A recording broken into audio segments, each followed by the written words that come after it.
Kia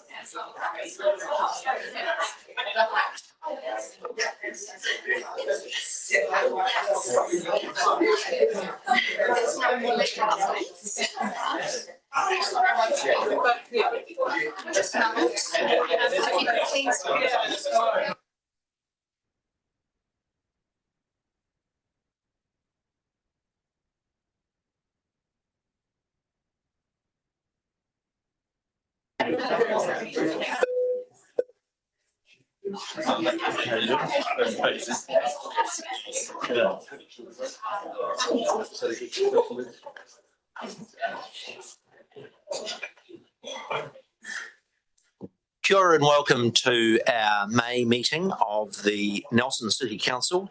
I would like to invite Councillor Trudy Brand to begin with our karakia.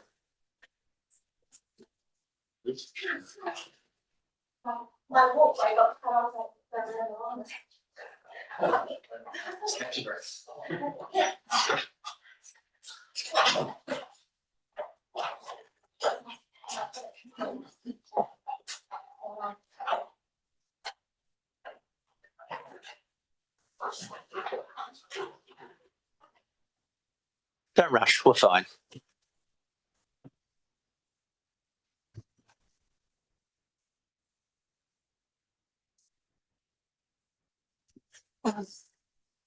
Thank you. Through the Mayor, before I open our meeting with the karakia, I just want to acknowledge the significance of today.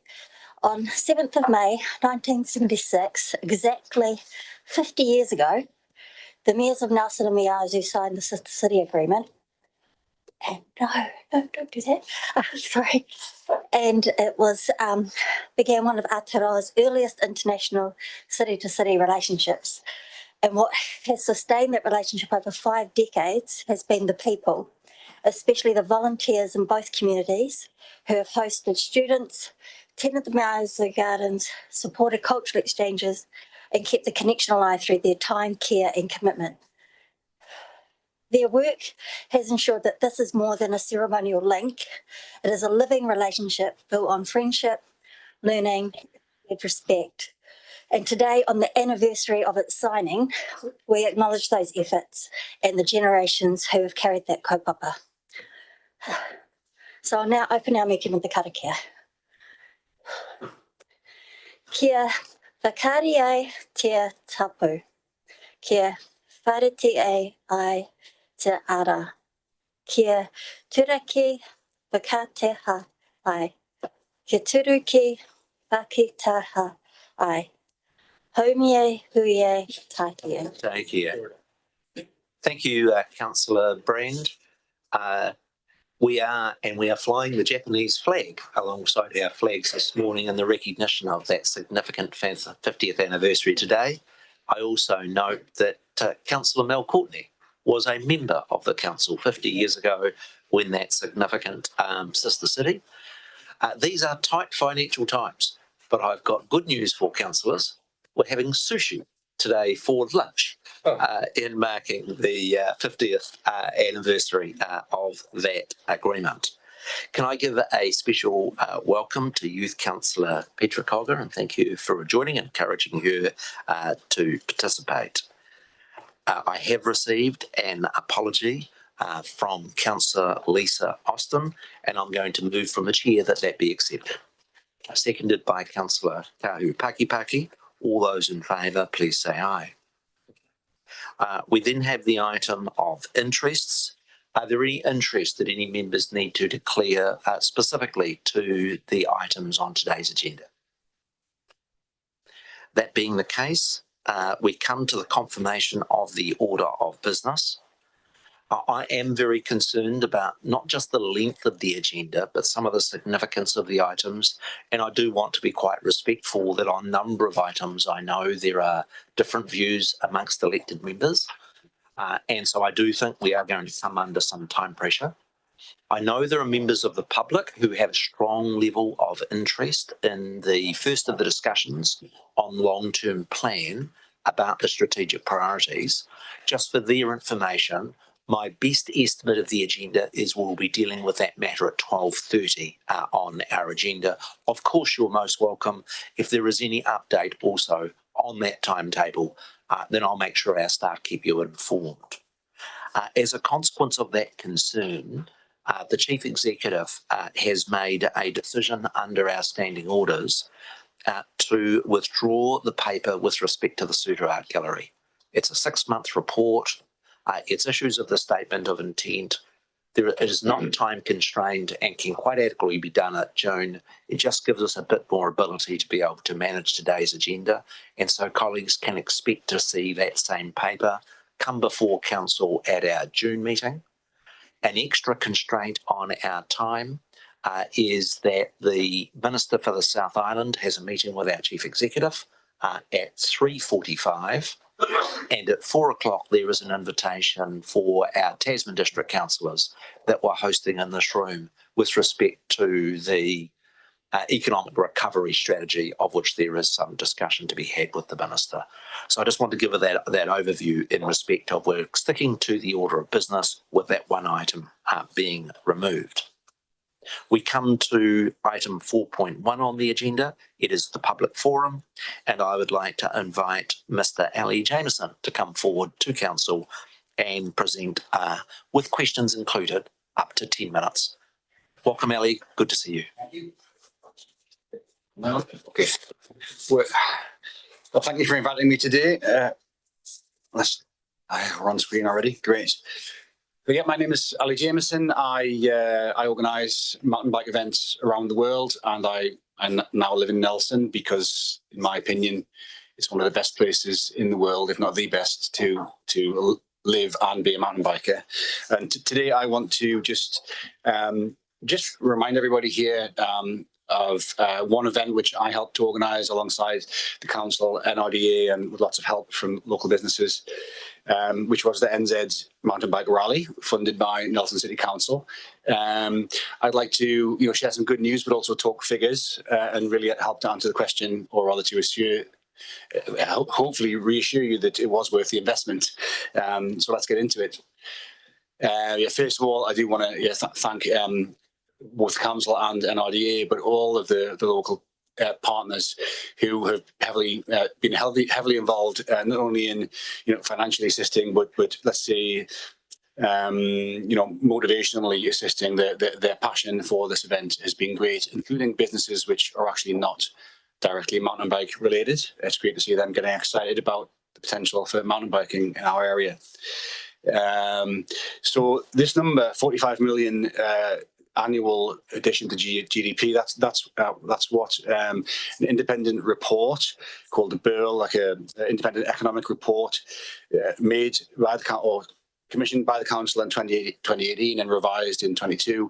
That's the number that we should be aiming for, that mountain biking could be adding to the local economy here in Nelson. And that same report concluded that in 2022 we were currently adding 28 million to the local economy through mountain biking. So there was a gap there, and right place, right time, my event came along to try and close some of that gap. So what is the NZ Mountain Bike Rally? It is a tourism showcase of the very best of Nelson, Tasman, and that's not just about what's good for mountain biking, it's about what we believe is good in the region, full stop. So it's kind of a huge excuse to broadcast what's good about our region around the world through the medium of mountain biking. We do that, again, this is a showcase, so we actually only invite around 150 visitors, international visitors per year. These are paying customers to come to visit, to experience the event for 1 week. We do throw in, showcase experiences like a heli drop, boat access, 4x4 shuttles, but that's really just an excuse to create a big showcase around mountain biking. Why would you want to do this? Well, just to remind everybody, there's multiple reasons, but not all are so obvious. One is to bring direct economic revenue through the event itself, outside the peak season. We do it the end of March, so things are starting to quieting down a little bit. It's to create community pride, both in the mountain bike community and generally in the town itself, just to be aware that these great things are happening and around town, mostly through our media, because like I said, the actual spectators and participants is quite low. Again, inspire local businesses to show them directly that there is tourism value in mountain biking, hopefully to inspire them to grow with that in future. The other one is to attract professional talent to live and work in our region. I'm one of those people that I'm seeing I'm particularly talented, but I did move to Nelson because the mountain biking is great here. That was my number one reason. And I know for sure that's high on the agenda of a lot of people these days as well. Finally, and probably most importantly, which I'll come to at the end, is hopefully to attract year-round visitation to the region through the means of mountain biking. That's an established path in other places, and why not Nelson? And honestly, I think that's the biggest potential we've got here. So to get to the figures, this is not my number. This was, again, a separate independent report commissioned by Nelson Council, $1.02 million direct economic benefit per event. So that's over 4 million so far.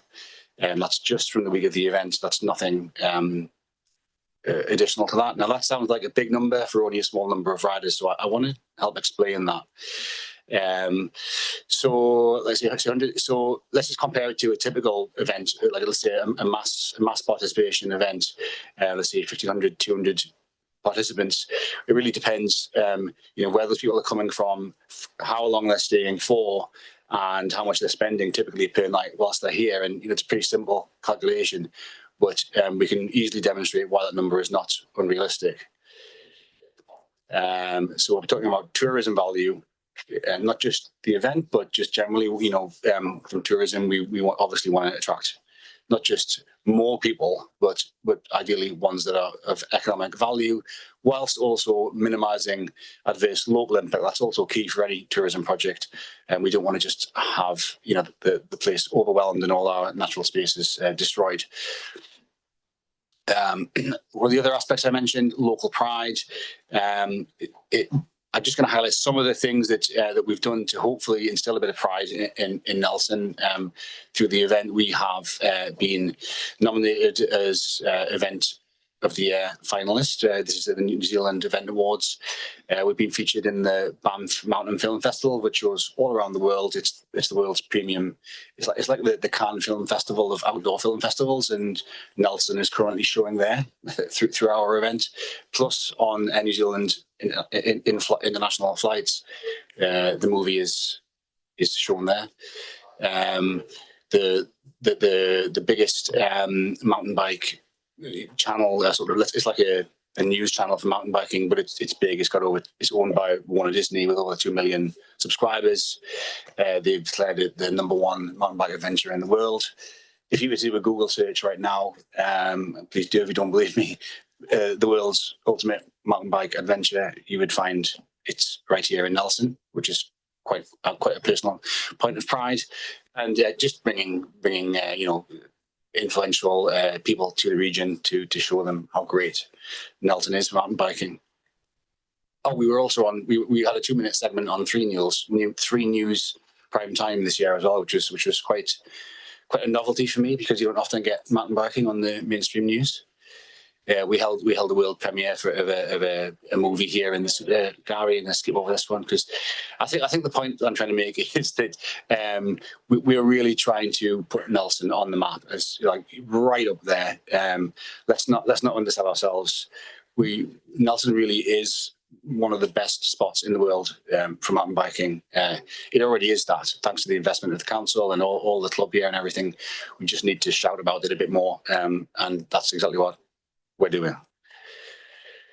That's just some stats there, but these numbers quite often, you can flash them up, and that map there just depicts the heat maps of who is actually watching from around the world. Those numbers don't really mean anything on their own, unless you've got something to compare them to, but I can say that I actually also am involved in one of the biggest mountain bike series in Europe with up to 10,000 participants. And these figures right here about Nelson and about our event are about 8 times bigger than that. So these are really big numbers in terms of people showing an interest in what's happening in Nelson through mountain biking. So we've got some quotes here. I'm just going to read a couple of them. This is just one of the quotes is just feedback from a participant who came from Switzerland. Last week was simply fantastic.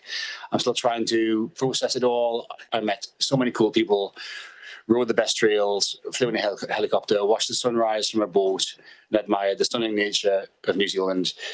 It's one of the best MTB events out there. And then the one in small text there, which is I kind of like, this is just somebody who's watching from what didn't actually visit. He's just watching online. He said, New Zealand always seems to have their priorities in order. Anything they don't well, is there anything they don't do well? Looks like great living from someone watching from the other side of the world. These are the kind of things that we want to project about our region. I mentioned about attracting talent. I think I don't need to labour this point, but perhaps just to mention that I came here because of mountain biking, but in doing so, I now run my business from Nelson, and that's a worldwide business, which is now doing a significant turnover. That previously was money and tax dollars somewhere else, and now it's coming into New Zealand and to Nelson, and I'm sure I'm not the only one. Feedback there. The question was, has attending the New Zealand Mountain Bike Rally improved my perception of Nelson Halton as a place to live? 88% agreed or strongly agreed. This is a quote from Gravity Nelson, one of the biggest local mountain bike stores, and the quote simply is that our 2026 season was better for business than pre-COVID.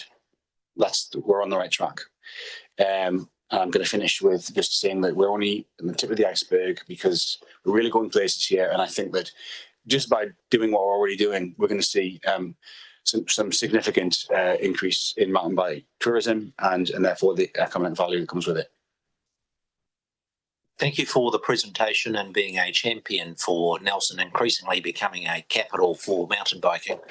We're tight agenda today, but I'm just going to ask you one, and I want a very short, sharp answer. There's been proposals of the priority of establishing a new route on the inland track of the Abel Tasman. So I missed the question, sorry.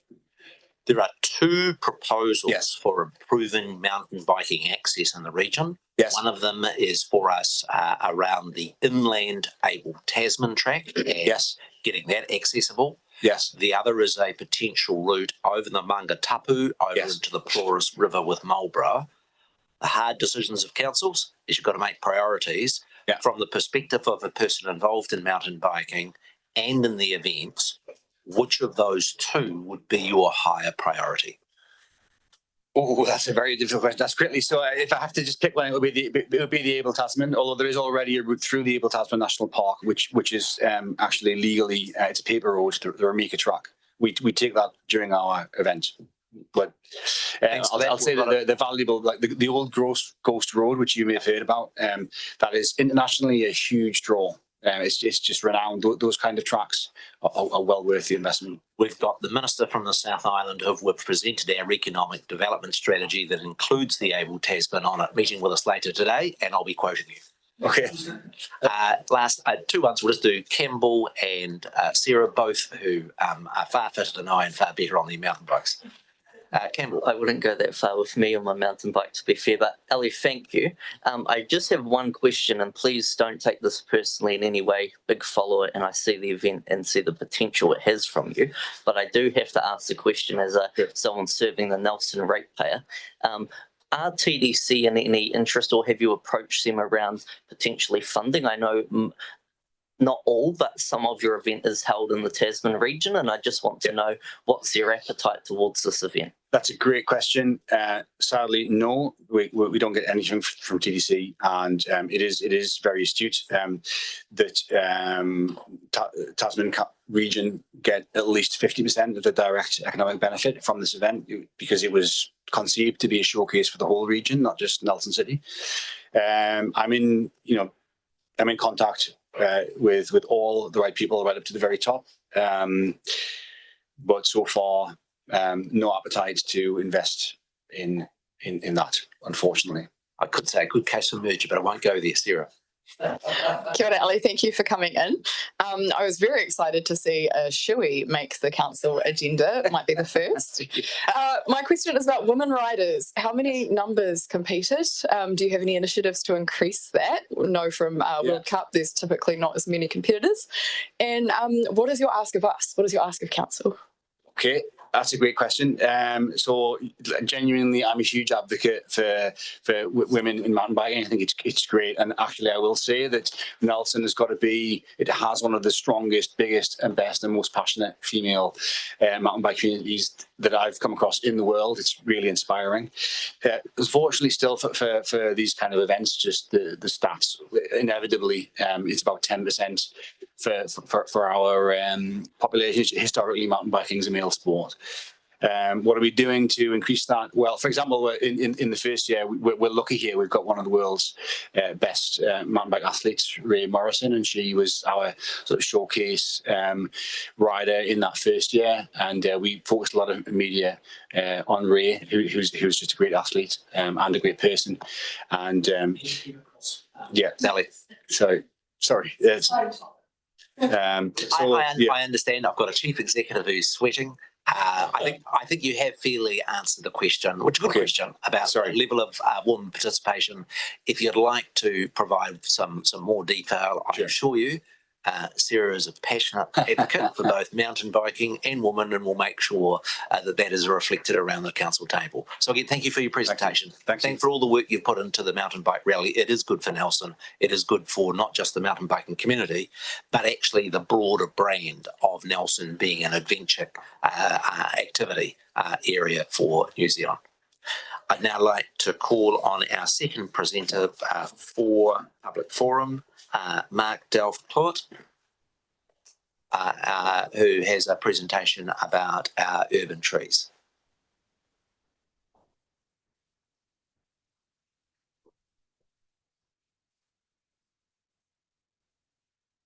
Good morning to you both. Welcome to Public Forum of Nelson's Council. We have set aside 5 minutes for your hearing. Mary, is it okay for me to use this? I have no objection. Matty, I'd like him to come forward and sit. So, yeah.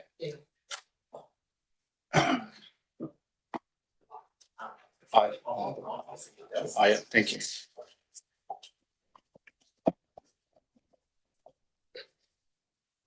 Whakatakateho ki te uru. Whakatakateho ki te tonga. Ki ma kina ki utai. Ki ma taratara ki tai. Ehi ana, e te atakura. He teo, he huka, he hauhu. Te e Moriora. Esteemed councillors, Mayor, ko Mark Delft-Tahoe.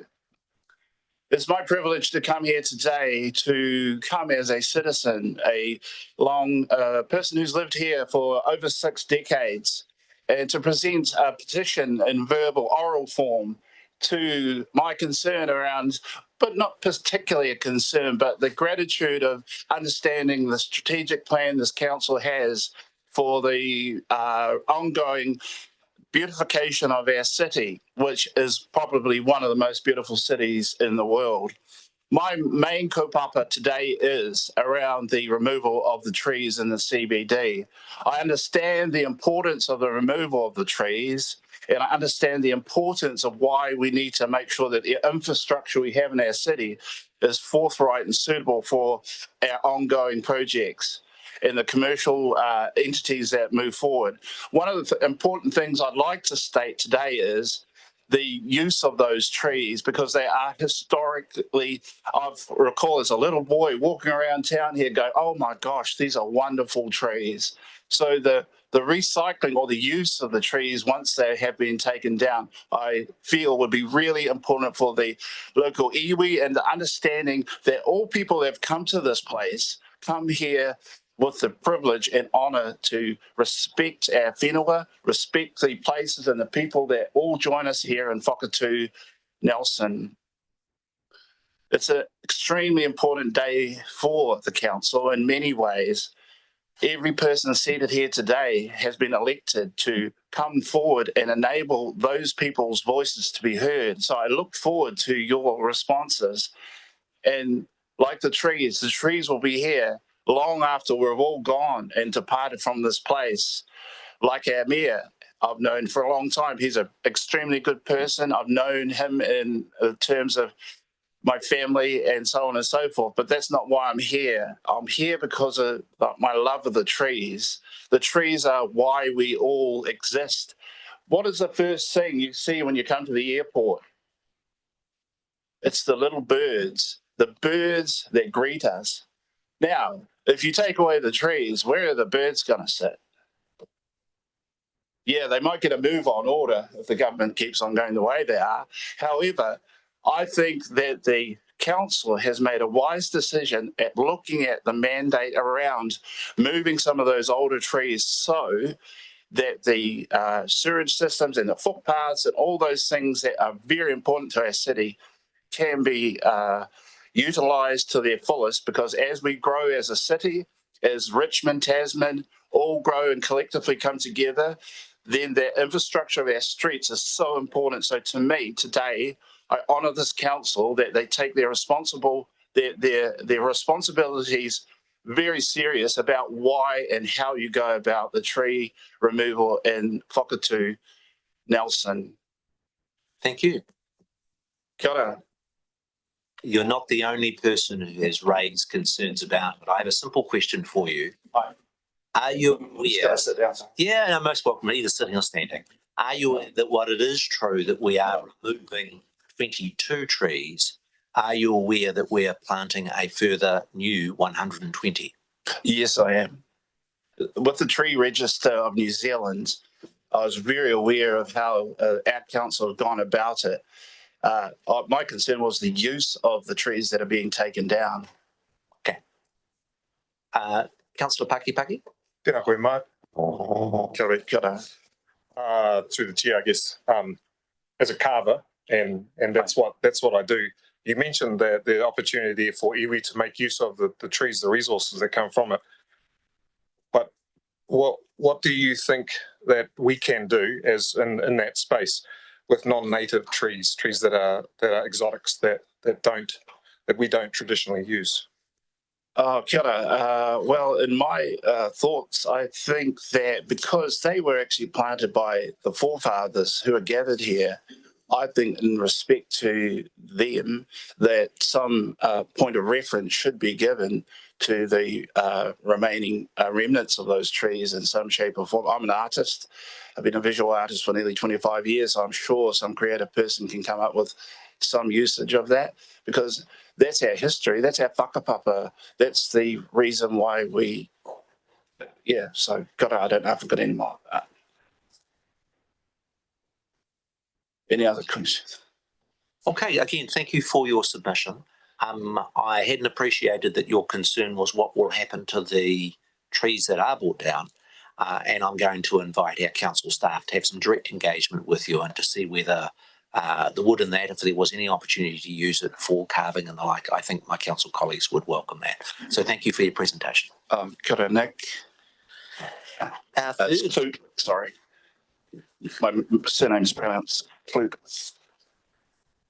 My apologies. No worries. Our third presentation this morning at Public Forum is Jill Ford regarding cheaper transport options in the fuel crisis.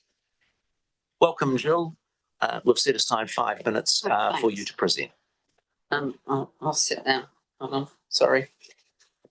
Oh God, it's low. Right. The councillors and the public possibly don't realise that catching a bus, biking or walking is actually cheaper than driving.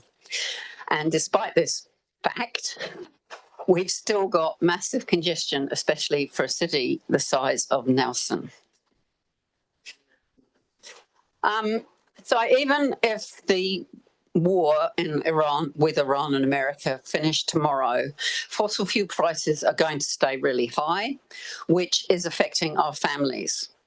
And at the moment, because it's not necessarily safe to cycle, as I experienced this morning getting here, and buses get stuck in the same traffic as everybody else, as do trucks, tradies and emergency vehicles.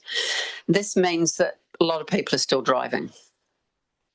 So you might have seen this research, which shows that as a result of the fuel crisis, people are spending less on everything from hospo to essentials. So that's affecting your businesses in Nelson. So really it's to the councillors to try and make it safer, more convenient and easier to actually bike, walk or bus, which saves money, which means they can then spend it on your local businesses. This is a picture of Trafalgar Street. And it was just the other day. So at the moment we have some parking fees if you're shopping in the centre of town, but there is absolutely no cost to park all day on any of the streets outside the centre. I can't see the logic of that. What it does is it means people perceive that it's cheaper to drive, especially when they can get a free park. It also congests streets, which makes it more dangerous to bike, means the congestion means buses go more slowly. It also makes it more dangerous to cross a road because you can't see the traffic coming. Now, there's a virtuous cycle here. The fewer cars on the road, the buses will be faster. It also makes streets more safe. It makes it more productive for your tradies, for your trucks and your emergency vehicles to get around. So we need better connected and safer commuting routes so that you can walk, bus or bike. It also means when we have the famous school run, if the kids are biking, busing and scooting and walking to school, then there is less need for parents to be dropping them off. I'm lived in Wellington for a number of years, and Wellington did improve its bus and bikes quickly using what's called transitional experimental approach. So they had really good face-to-face conversations outside things like libraries. They put in pop-up lanes and that could then be changed and tweaked with people's feedback. As a result, there is 62% more bike trips and 69% increase in bus patronage. That is an awful lot of cars off the road, which means less congestion. I can give you lots more details and give you the names of the people at Wellington City Council who are responsible for this.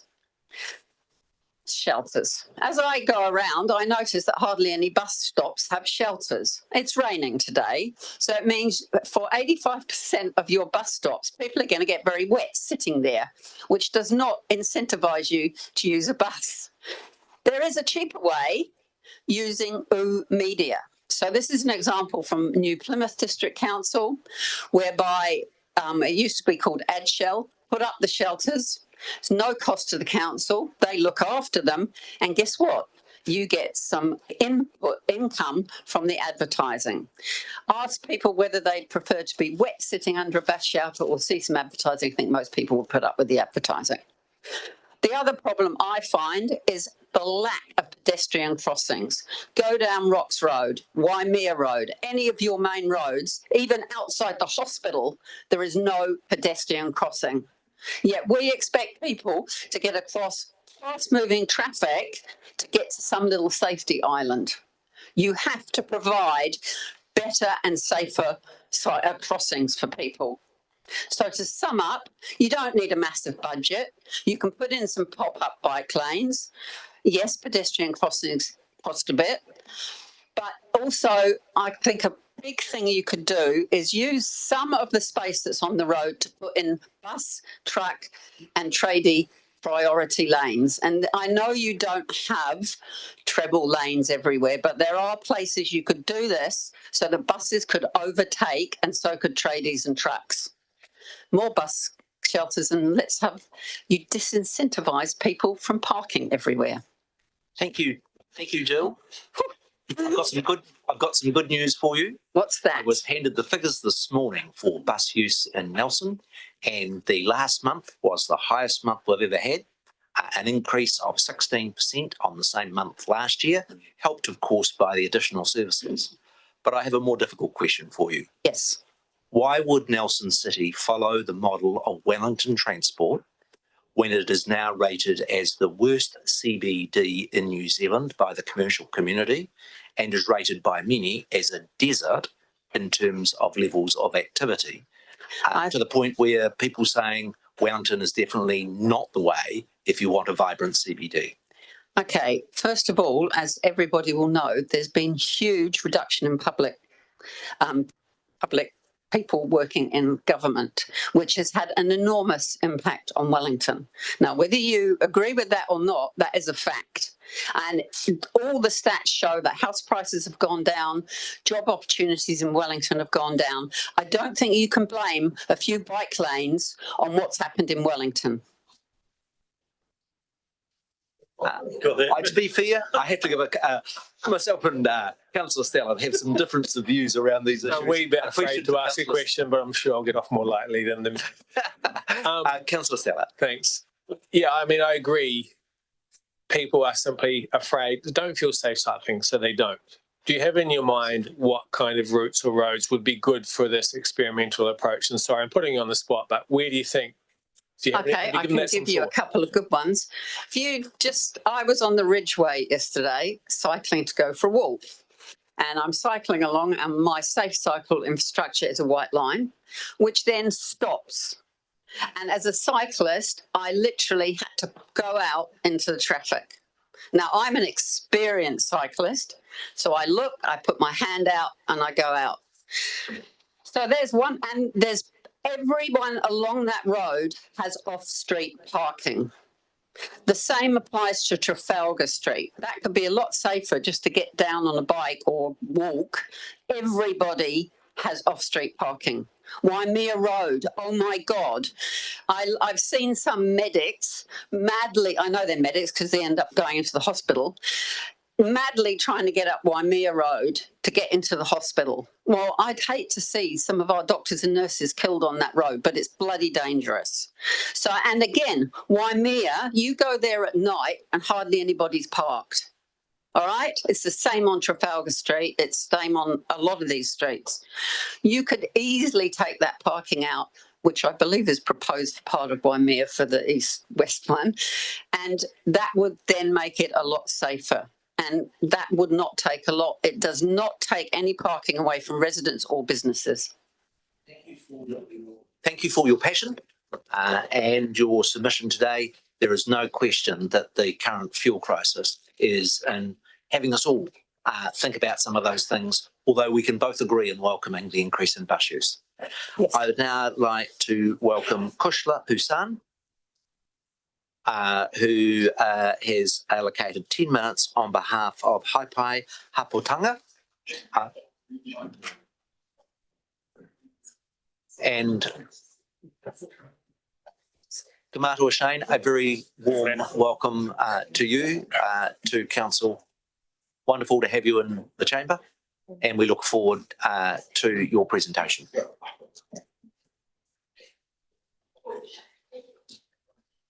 Tēnā koutou, Your Worship Nick, councillors and all gathered here. Ko Kushla Hesson Tukuingawa, he kai whakahaere mo Haipai Haputanga, Mama me Pipi Oranga, and I'm based at Ia Haturuka Whare Hawora, he tangata tiriti aho. Tēnā koutou, tēnā koutou, tēnā koutou katoa. I'm Kushla Hesson, Clinical Nurse Leader for Pregnancy Support and Maternal and Infant Wellbeing, and I consider myself a treaty partner.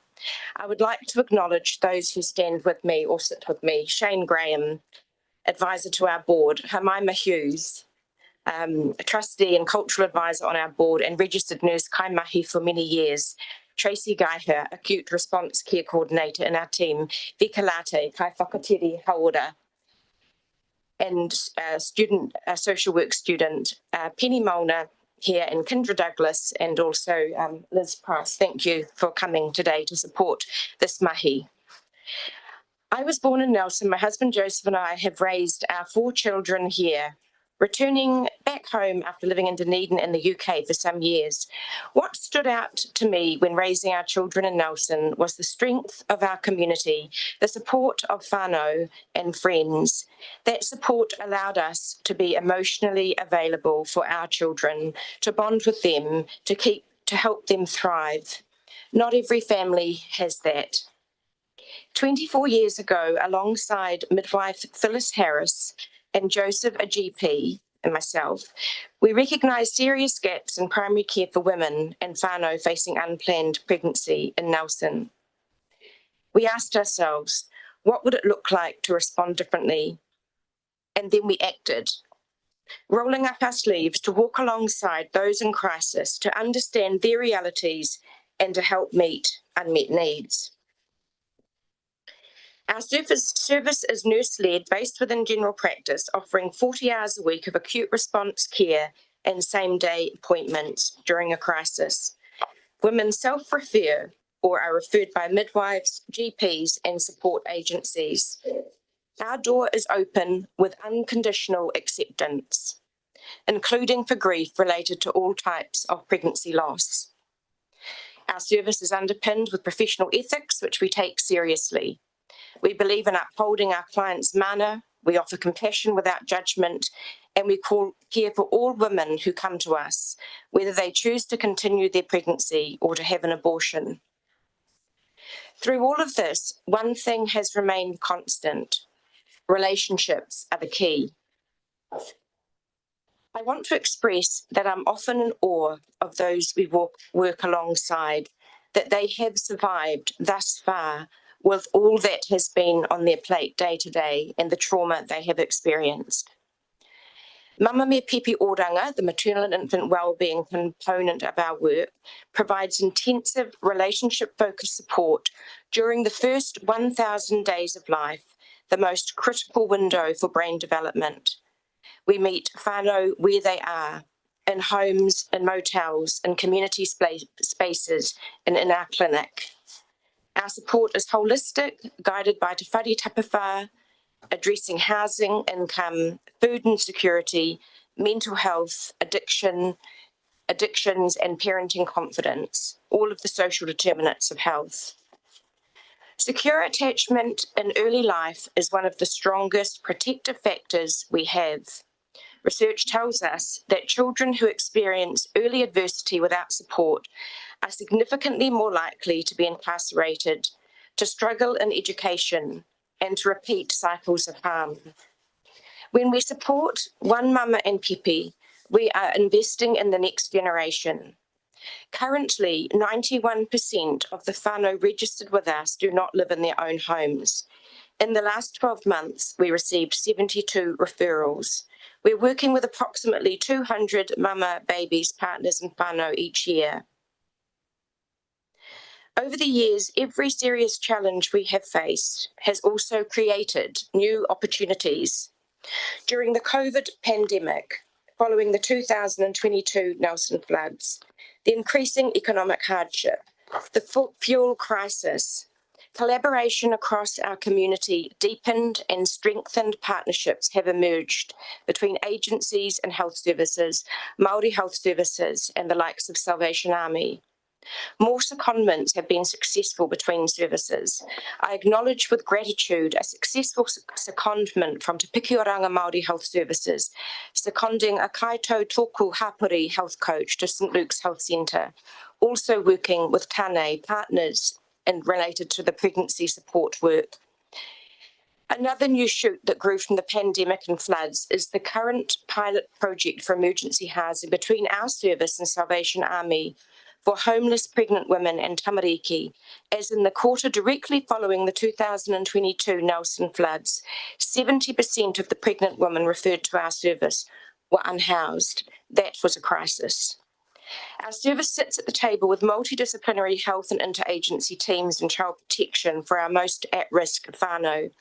We became part of the Nelson Tasman Vulnerable Housing Forums and the Kotuitui Community Development Hui.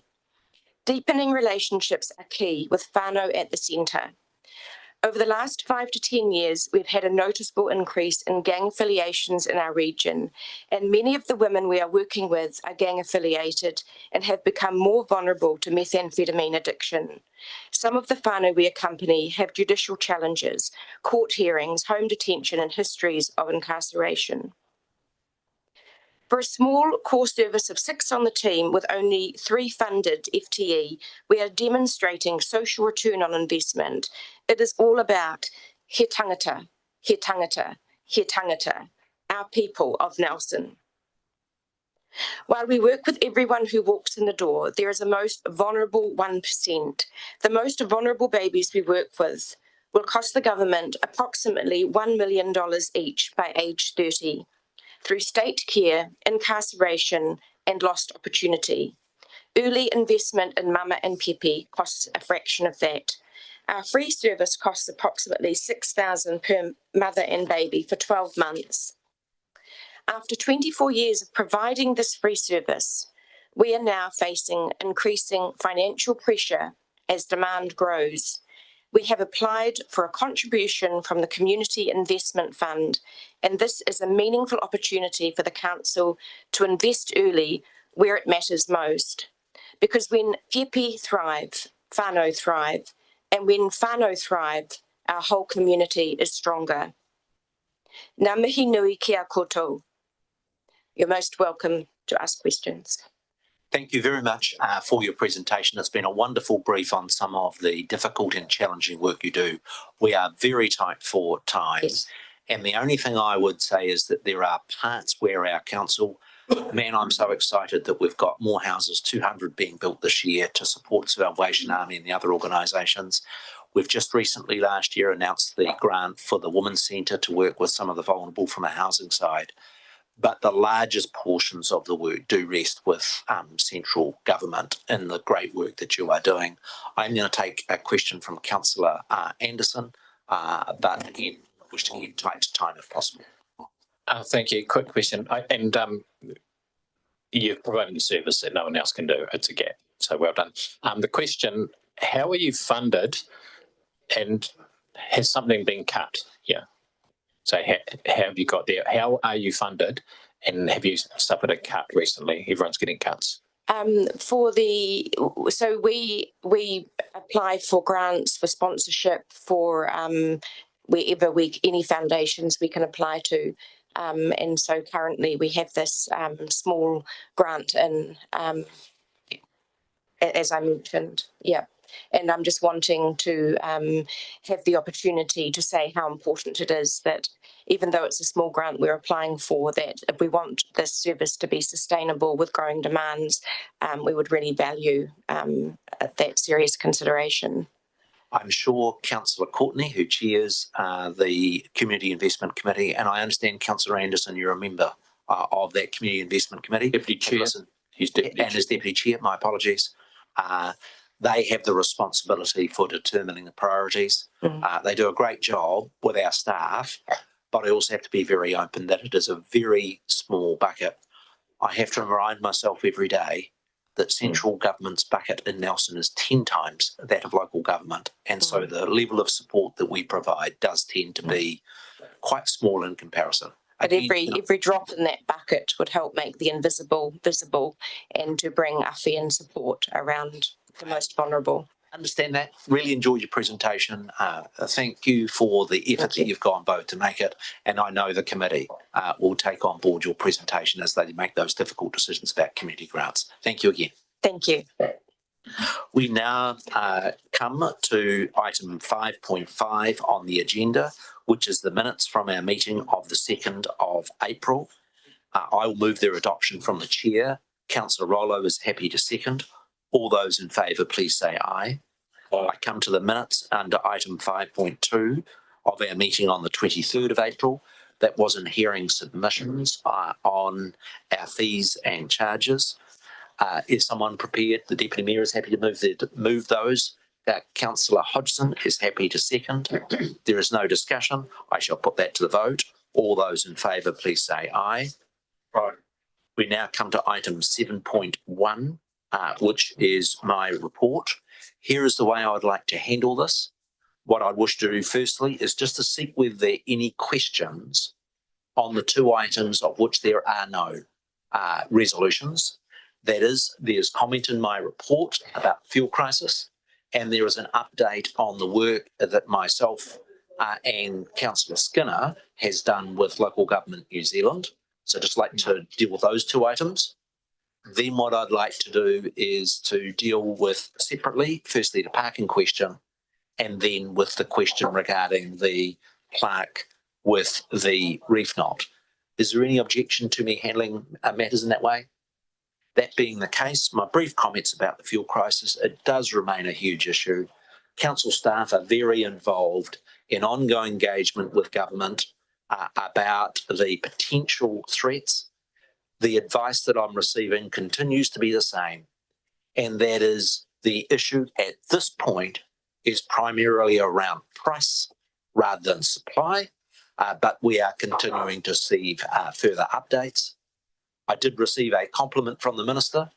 We are the only council in the country that has increased bus services in response to the crisis, both in terms of bringing in the early bus and in terms of the overflow bus. And can I thank the staff for being so responsive to that. There has been ongoing engagement with air services. I note in my report the welcome of the extra support for Sounds Air and for Golden Bay Air. Air New Zealand has further extended the loss of those flights. Councillors do need to be aware there will be a flow-on financial impact for council as the 50% owner. I've also tabled in my report the letter from the Minister around further initiatives that are being considered.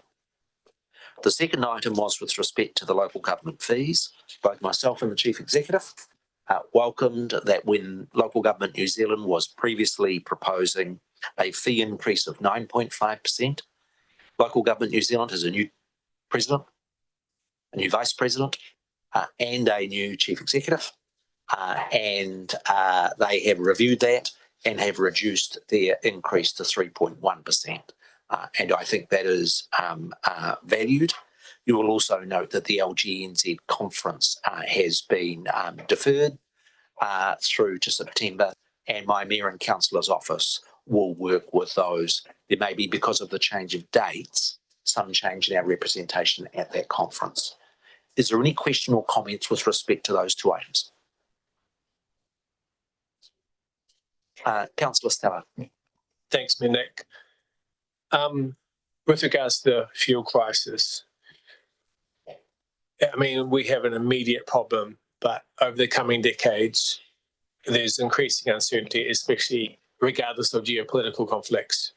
The energy cost of energy will increase, and our airport, which we depend on for shareholder returns, is seeking to double passenger numbers by 2050. Is there any more forward-looking analysis that you've seen around the future, the supply and pricing of energy that we can factor into our planning as a shareholder of an airport, looking beyond the current situation? Have you seen any future-looking projections or risk analyses? On the energy side for our city and region, it is my view that the biggest opportunities are solar. And the reason I have that view is, one, of course, because with a little bit of help from Pete, we have the highest sunshine hours in the country. And because if I look at the economics, Councillor Stallard, of what the relative economies are, I've raised this issue with the Prime Minister, with the Minister of Energy, and yesterday with the Leader of the Opposition. I'm doing a great deal of work around the Ratepayer Assistance Scheme. And in my view, if you want to drive solar, that Ratepayer Assistance Scheme is the best tool that I can see available for turbocharging the investment in that area. Any other comments or questions on those two items?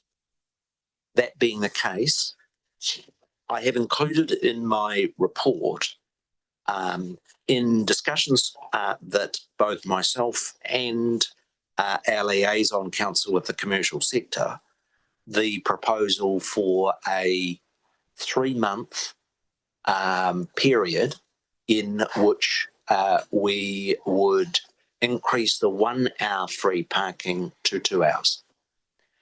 It is partly in response to winter always being difficult. I, at the beginning of the year, was optimistic. January and February were really looking really good. And I was thinking, great, we're going to start seeing the recovery and Nelson starting to hum. The global fuel crisis, I think, has made the winter for our central city retailers at least as hard as last year and potentially harder.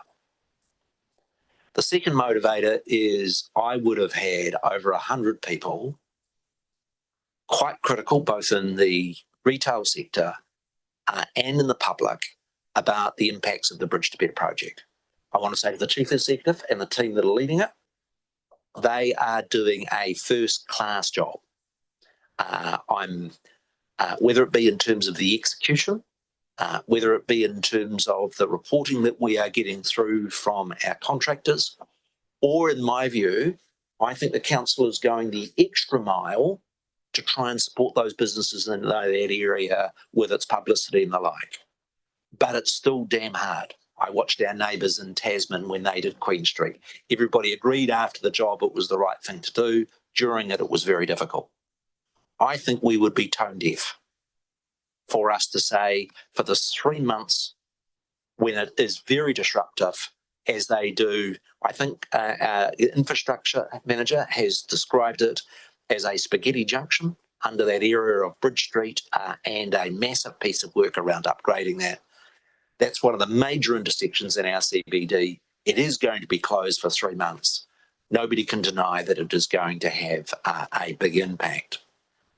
And then the third driver for consideration of this is that those car parks are very underutilised during those winter months. They absolutely, in those busy months of December, January and February, we need to have the tighter limit. Otherwise, I think we would be compromising the CBD because they'd get clogged up and people wouldn't come to town because they wouldn't get a park. There is a cost that is noted in the report. It's actually very difficult to estimate because you're estimating people's behaviour. There is a cost both in this and the next financial year. I personally would like us to do this trial. We do have scheduled a review of the parking strategy in 2027. I'm actually quite open to the idea, if we do a trial, for us permanently to have those slow 3 months, having a 2-hour period of parking rather than the 1 hour.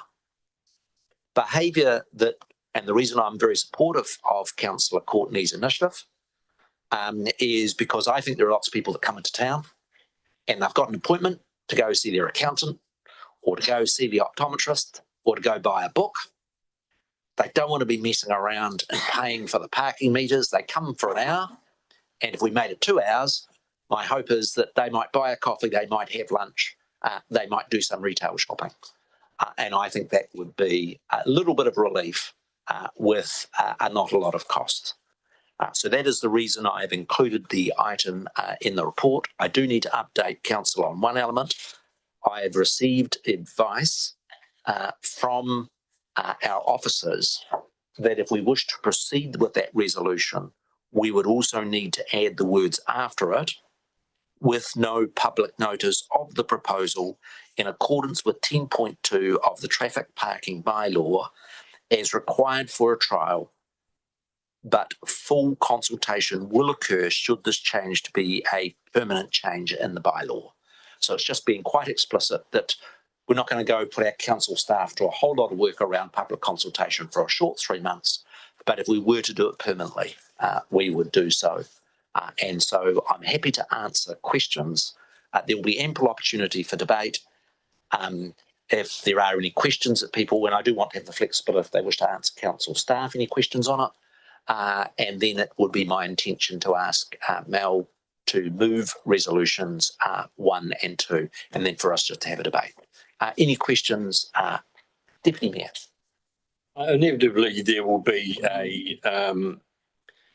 a comment or comments will be made that this could be perceived as incentivising people to use cars when there may be other options. And I wonder, Mayor, whether you do know what the financial implication of this, or the rough financial implication of this would be, can that be compared to potentially providing free bus fares into the city and out of the city between 9 and 3 p.m. say? Or are they exponentially different? Yeah, the first thing is, I think we need to be practical. People are less likely to use active transport or go on the bus in the cold months of winter for the simple reason that they are exposed to the elements for a longer period when they use those modes of transport. Secondly, I'd remind the member that we subsidise the bus services 80%. So every time you get on a bus, 80% of the cost, over $2 million a year, is provided in subsidies right now. And I'm actually really proud that we as a council, in response to the fuel crisis, have stepped up and put on additional busy buses as well as the early bus. So I don't think there's any single solution. It's not a matter of just one choice or the other. I think we want to be improving all options. Councillor Anderson. Just as far as the trial's concerned, I'd imagine we'll get anecdotal evidence and feedback. What kind of measurables what data will we be collecting to see how successful it is? I'm going to ask for technical support. Would the council staff be able to provide monthly data after the trial on the amount of revenue that has come in from parking? I know you've done a good estimate of just trying to say roughly what it might work out at. Would we be able to get a report from council after the trial on that data? So through the chair, yes, we'll be monitoring not only the effectiveness of it, what the actual loss of income is, and to gain any information we will need to guide future discussions and deliberations by this council. So what form that takes, we haven't quite decided yet, but I've been in touch with staff, and we know what we need to do, and we'll have sufficient data and on the table. Councillor Rollo. Thanks, Nick. Just a simple question from myself. I note we've now got the new car park over by the Millers Acre, by the bus hub, and I just wonder, are we considering that a part of this proposal as well for 2 hours free parking in that car park as well? Can I ask a technical question? Would there be any difficulty including the Millers Acre car park? Through the chair, there would be no. You can add that. Yep. We've based all our calculations and the advice to the mayor's office on the 3 car parks, but there's no reason we couldn't add that car park in. Would the liaison councillor and Mel Courtney, would you be happy to have the Millers Acre car park added to the list in the resolution? Yes, I'd be happy, very happy indeed. Could you just add the word Millers Acre after Montgomery, please? Any other questions? That being the case, I'm going to leave the resolution to be moved by Councillor Courtney. Can I just take note, you're happy to move? I'm happy to move it. Is there a member who's happy to second? Councillor Rollo is happy to second. The floor is yours. I'm taking resolutions 1 and 2. Yes, right. I'm happy to talk to those, and I really do appreciate the opportunity afforded me to share feedback with members that I received while walking the streets of the central city. And to know your city, you've got to walk the streets. You really do.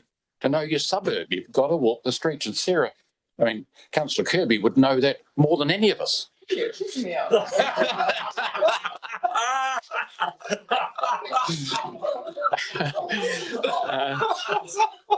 Oops. Just settle. I'm particularly grateful as we approach the toughest trading period of the year, and that's winter. And we all know winter brings quieter streets and reduces foot traffic for the businesses. And many local business owners have told us that this is when sales count. And trading becomes especially challenging for them. This year, those pressures, and me and Nick highlighted them, but I'm going to repeat them again because it's been said to me in the 9 different approaches that I had. pressures are even greater because we're in the midst of a cost of living crisis, a serious cost of living crisis, a fuel crisis. And from this week, it's been highlighted again, the intersection of Trafalgar and Bridge Streets will be closed for the next 4 months, adding further disruption. And none of this is of the businesses making, yet they're having to carry the impact of it. Now, honestly, there is very few levers we as a council can pull to assist businesses. So this suggestion is simple. For 3 months of the winter, extend the current 1 hour free parking in Buxton Square, Montgomery Square, Wakatu Square, car parks, and Miller's Acre car park.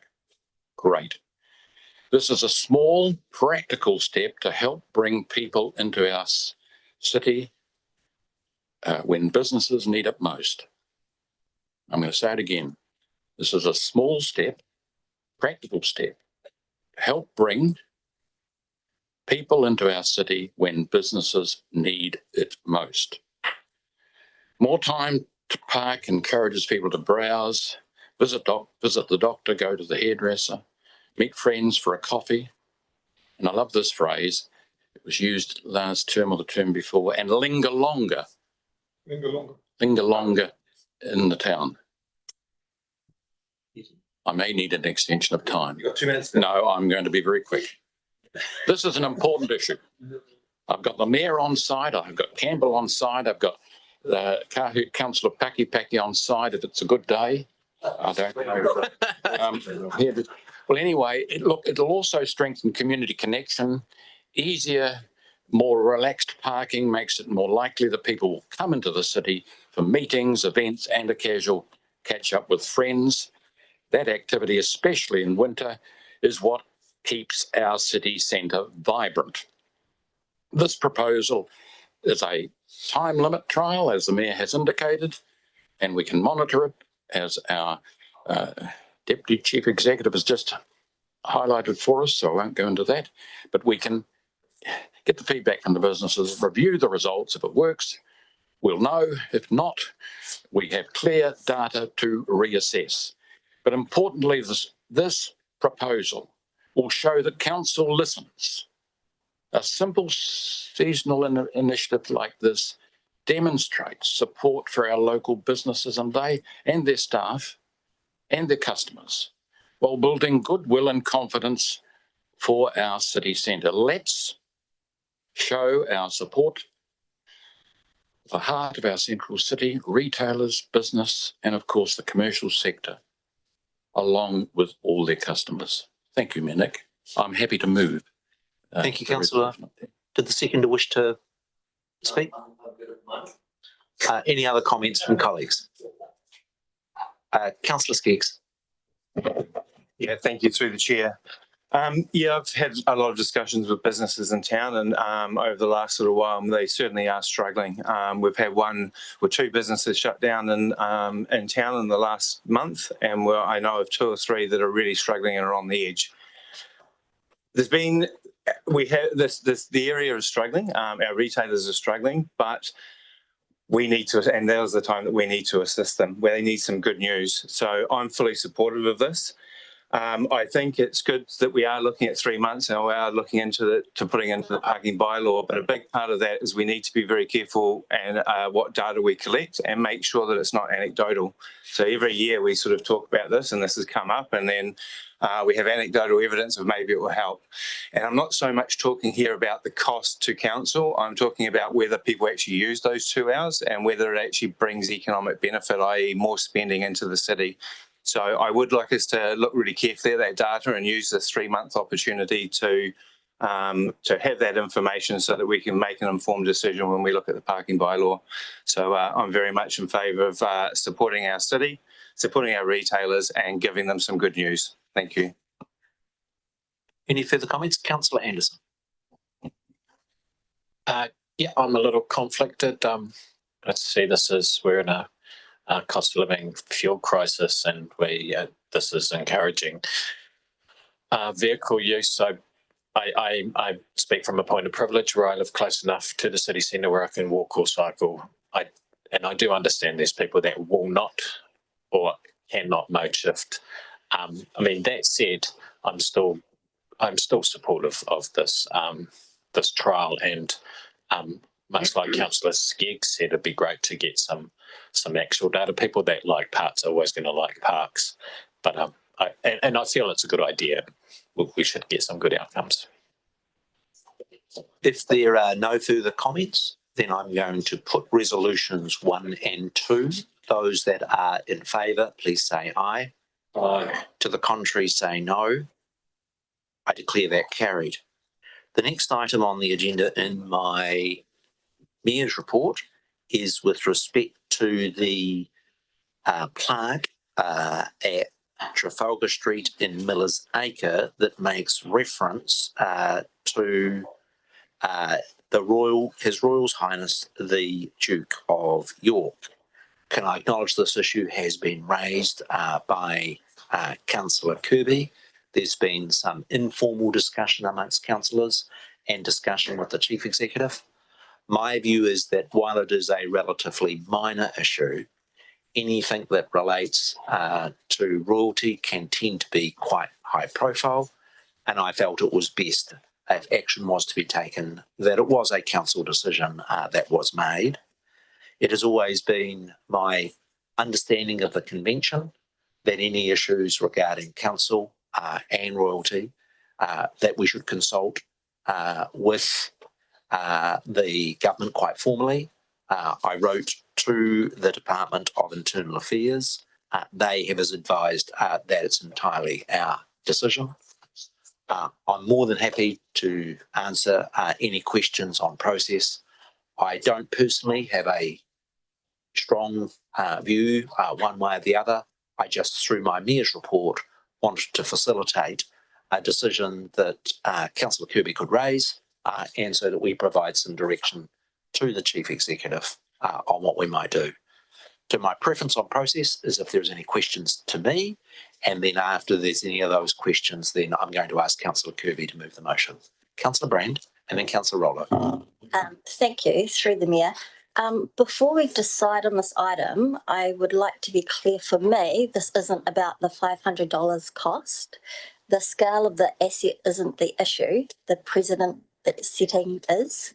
And once council removes one commemorative reference, we need to be confident that we have a consistent, defensible process for any future cases. On the 25th of March, after you sent your email, I sent an email asking for advice on the governance considerations that sit within council's responsibilities, including any heritage or reserve implications, where the delegations sit, how this rates under our significant and engagement policy, what precedent this sets for other commemorative assets, and the risk of acting now versus waiting. I haven't yet seen that advice, and I'm conscious that whatever decisions we make should be grounded in our statutory obligations and our own policy framework and to stand up to future scrutiny. So in your report, you don't mention the staff have confirmed that analysis has been completed, and I would like to have that available, and if it's not, whether it would be appropriate to defer the decision until we have that information. Yes, it's really a question to me. And I did see the members' email. And the truth is we don't have a council policy in this area. And a practical decision by me, effectively, as to what was the threshold for public consultation. And my honest answer, Councillor Brand, is I see this as a relatively minor issue. I see the circumstances as being very unique. And I don't want to put the council chief executive and the staff to a huge amount of work to develop a policy. Can I tell you one of the worst experiences I've had as an elected member was when I was Minister of Education. We had a school make a very poor decision about dealing with a child that was HIV positive. We then passed a law that required every one of our 2,700 schools in New Zealand to develop a policy about what they would do, and it turned into a circus. What we should have done was actually just dealt with the specific issue at the school. I see that in this situation. I don't want, and the chief executive repeatedly says to me, please manage a whole lot of demands on workloads and such things. And so I made the decision as mayor that I don't think we need to publicly consult. I think we would spend more money on the public consultation than we would on making the decision. Secondly, I think the amount of money and time of council staff developing a policy on this would also be excessive relative to the issue. The last point I'd make is I think these circumstances are incredibly unique and unusual. I'm not an avid follower of royalty, but in my history, it's not to my knowledge anybody in the last 400 years where the king has made a decision to effectively remove somebody from the order of priority. And so they are the reasons, Councillor Brand, that I decided to bring this matter to council without a policy or without a process of public consultation. Any further, Councillor Roller? Thanks, Mayor Nick. Just on number 30 in your agenda, it says there, hey, you've spoken to the sculptor. He didn't favour the removal, but had the suggestion there of adding a plaque, noting what's happened with his titles being removed, royal titles being removed. And I just wonder, I note there we've got two different options, which is essentially retain or remove. And if the option there of adding essentially what the sculptors suggested was an option that was on the table as well. Yes, it was myself that phoned the artist. His view, most strongly, was that you can't rewrite history. The fact was that the then Duke of York unveiled that plaque on the 1st of October 2005. When I asked him, when he made a suggestion, that's my first preference, leave it as it is. But then he said, the secondary option would be to add a plaque that said maybe King Charles has derobed him. And then he sort of said, but I'm not sure of the wording that you would use. And so I have not included it as an option. But ultimately, if a councillor wanted to move an alternative resolution, I'd be happy to consider it. Again, my personal view as mayor, this is a relatively minor issue. I think the simplest options are either to leave it as it is and to accept Grant Pallas's position as the artist, that you can't undo the history that he was there, or you take board the proposition that's been put forward by Councillor Kirby. Councillor Paki. No, I wouldn't support that at all. I don't think that that's a really good path to go down to. I think that we've also got to keep in mind that the privilege that comes with a position, that if that trust is failed, it's a reminder to those people who we allow to do these sorts of acts and commemorating something and officially opening. They didn't contribute anything to the Battle of Trafalgar. They didn't contribute anything to the actual monument itself, and our history, our whole country is rife with criminals who have been afforded the privilege of naming or being named, naming items and locations and things around the country. But I wouldn't really support. I think it needs to be dealt with in a quiet, discreet manner. The monument, the Battle of Trafalgar, it means nothing to me. It has no connection to me. But I think for the interest of the monument and for the community, that we make a decision and that we put their privilege aside that they've been granted. If there are no other questions of me in my mayor's report, it is my intention to allow that Councillor Kirby wishes to move Resolution 3A. Is there a seconder? Yeah. The Deputy Mayor is happy to second. I now invite Councillor Kirby to address her motion. I should have turned it off first. Kia ora. Of course they should be removed. Absolutely, we should be rid of them. When we know better, we do better. We definitely don't want to be celebrating or giving angrivitas to people who abuse and exploit their positions of power. It needs to be removed. It's pretty embarrassing how many tone-deaf memorials and plaques we have around here. I'd like to see them all replaced with a more culturally responsive, accurate historical narrative. Your statement, it's not about erasing history, but deciding what we choose to honour today, is spot on. That's a phrase many people should start to adapt. I know I will. If we're to be cancelling everyone that's alleged to have committed either a crime, exploitation, or other atrocities, then there aren't going to be any plaques, statues, etched left. The secret is to learn from history and mistakes, not erase them. People in glass houses shouldn't throw stones. I note most of the comments to remove are from women. Ms. Kirby, just stick to core council stuff, e.g. rubbish, water, what you're paid to do. It's Councillor Kirby. I've read all these carefully. It's not about rewriting history. It's about what we choose to recognise, uplift and give civic honour to in our shared spaces today. As civic leaders, we have a responsibility not just to infrastructure and services, but to the spaces, the values our public spaces reflect. There are survivors of abuse in our community. There are people in Nelson who carry these experiences with them every single day. Decisions like this might seem small, but the symbol of it matters. What we choose to honour, what we shy away from, what we ignore, sends a message about which people are seen, respected and believed. I really want to acknowledge that final comment. People expect us to be focused on the fuel crisis, the cost of living, delivering core services well, water, waste, roads, while spending ratepayer money carefully and responsibly. I fully tautoko that, and that's why I've suggested the approach I have. Some have suggested a full review of all statues and plaques across Nelson. Love that, but that would be a significant piece of work, time, consultation, staff resource and cost, and that is not a fiscal priority for our community right now. What is in front of us today is a specific, well-understood issue that is super high profile, and it's one that it can be quickly addressed proportionately and at minimal cost.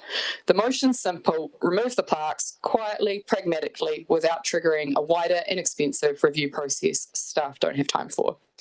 It allows us to respond to community sentiment, act with integrity, and stay focused on the core work Nelsonians expect from us. It's about balance, judgment, and leadership. When we know better, we do better. Ngā mihi. Any other contributions that people would like to make? Councillor Brand. Thank you, through the chair. Taking on board what the Mayor said, however, as a survivor of abuse, I have a view on that, but I'm taking this in my governance role, and I'm just going to put it on record that my concern is purely governance-based. We still don't have statutory policy delegation or significant advice, as I requested on the 25th of March, and I'm not comfortable making a precedent-setting decision without that. For that reason, I will not be supporting this motion. Councillor Stella. Thanks, Nick. And thank you, Councillor Kirby, for your words, which I agree with, and I will be supporting this motion. I'm happy with the process. It's appropriate. And I agree with Nick's summary of why we have adopted this process. I don't think at all we're rewriting history. We're looking history in the face and making decisions appropriately. It's a commemorative plaque. I'd look up the meaning of the word commemorate just to be sure. Recall and show respect for someone or something. It should be someone or something that's worthy of respect. That can change over time. Totally support this motion, so thanks. Councillor Courtney. Thank you, Nick. I would like to congratulate Councillor Kirby for bringing this forward, having the strength of character to do it. You see, there are many times when a community needs to be clear about something and what it stands for and what it's against. And this is one of these moments. We are abhorrent with what's happened and condemn it. See that reef knot is a symbol, a significant symbol, and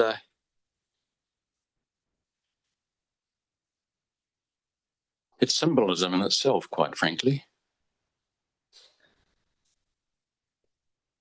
It imbues the meaning of strength, unity and trust. What is essential, that is essential in the community. We reject predators of abuse. We support victims. That's what we say as a community. Reference to Andrew Mountbatten Windsor must be removed. Any reference. We as a council and a community with values, that it's a safe place and cares deeply, we are sending a good, healthy message to our community today. I'll be supporting the motion. Any other contributions? The only contribution I was going to make, and thinking about this quite carefully, is a real dilemma between a very important legal principle, and that is, don't care who they are, prince or whatever, they are not guilty until they've been found such in a court of law. On the other hand, I have King Charles make a decision that whatever Andrew Mountbatten Windsor has done has been sufficient for the King to decide that he shall be removed from the line of accession. And so that's the sort of a dilemma. And on balance, today I've decided I'll back the King. I was actually super impressed with the speech that King Charles gave in the Congress of the United States last week.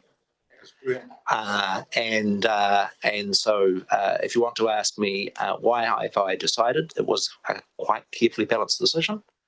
It was because the King of New Zealand has decided to make the decision to remove him from the line of accession, and the government of New Zealand has made a decision to remove the 1990 commemorative award that was awarded to him. Does the member wish to exercise your right of reply? If that is the case, I shall put the resolution. All those in favour, and just be very clear, we're voting on resolution 3A. It has been moved by Councillor Kirby. It's been seconded by the Deputy Mayor. All those in favour, please say aye. Aye. Those to the contrary say no. No. I'm going to clear that carried, but I heard more than one no, and it is an issue of which there is sensitivity. Do those members who voted no wish to either have a division or have their names recorded? I'd like my name recorded. Councillor Brand would like them recorded that she voted against it. Councillor Hodgson? I don't feel strongly, but is it normal that if one name's recorded, they all are? No, it's entirely up to you. That's okay. Just in terms of the record, can I thank the council for the very considered way in which we've dealt with those issues. We've been going for an hour and a half. Council is going to adjourn for 5 minutes until 10:33.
We come to item 7.2.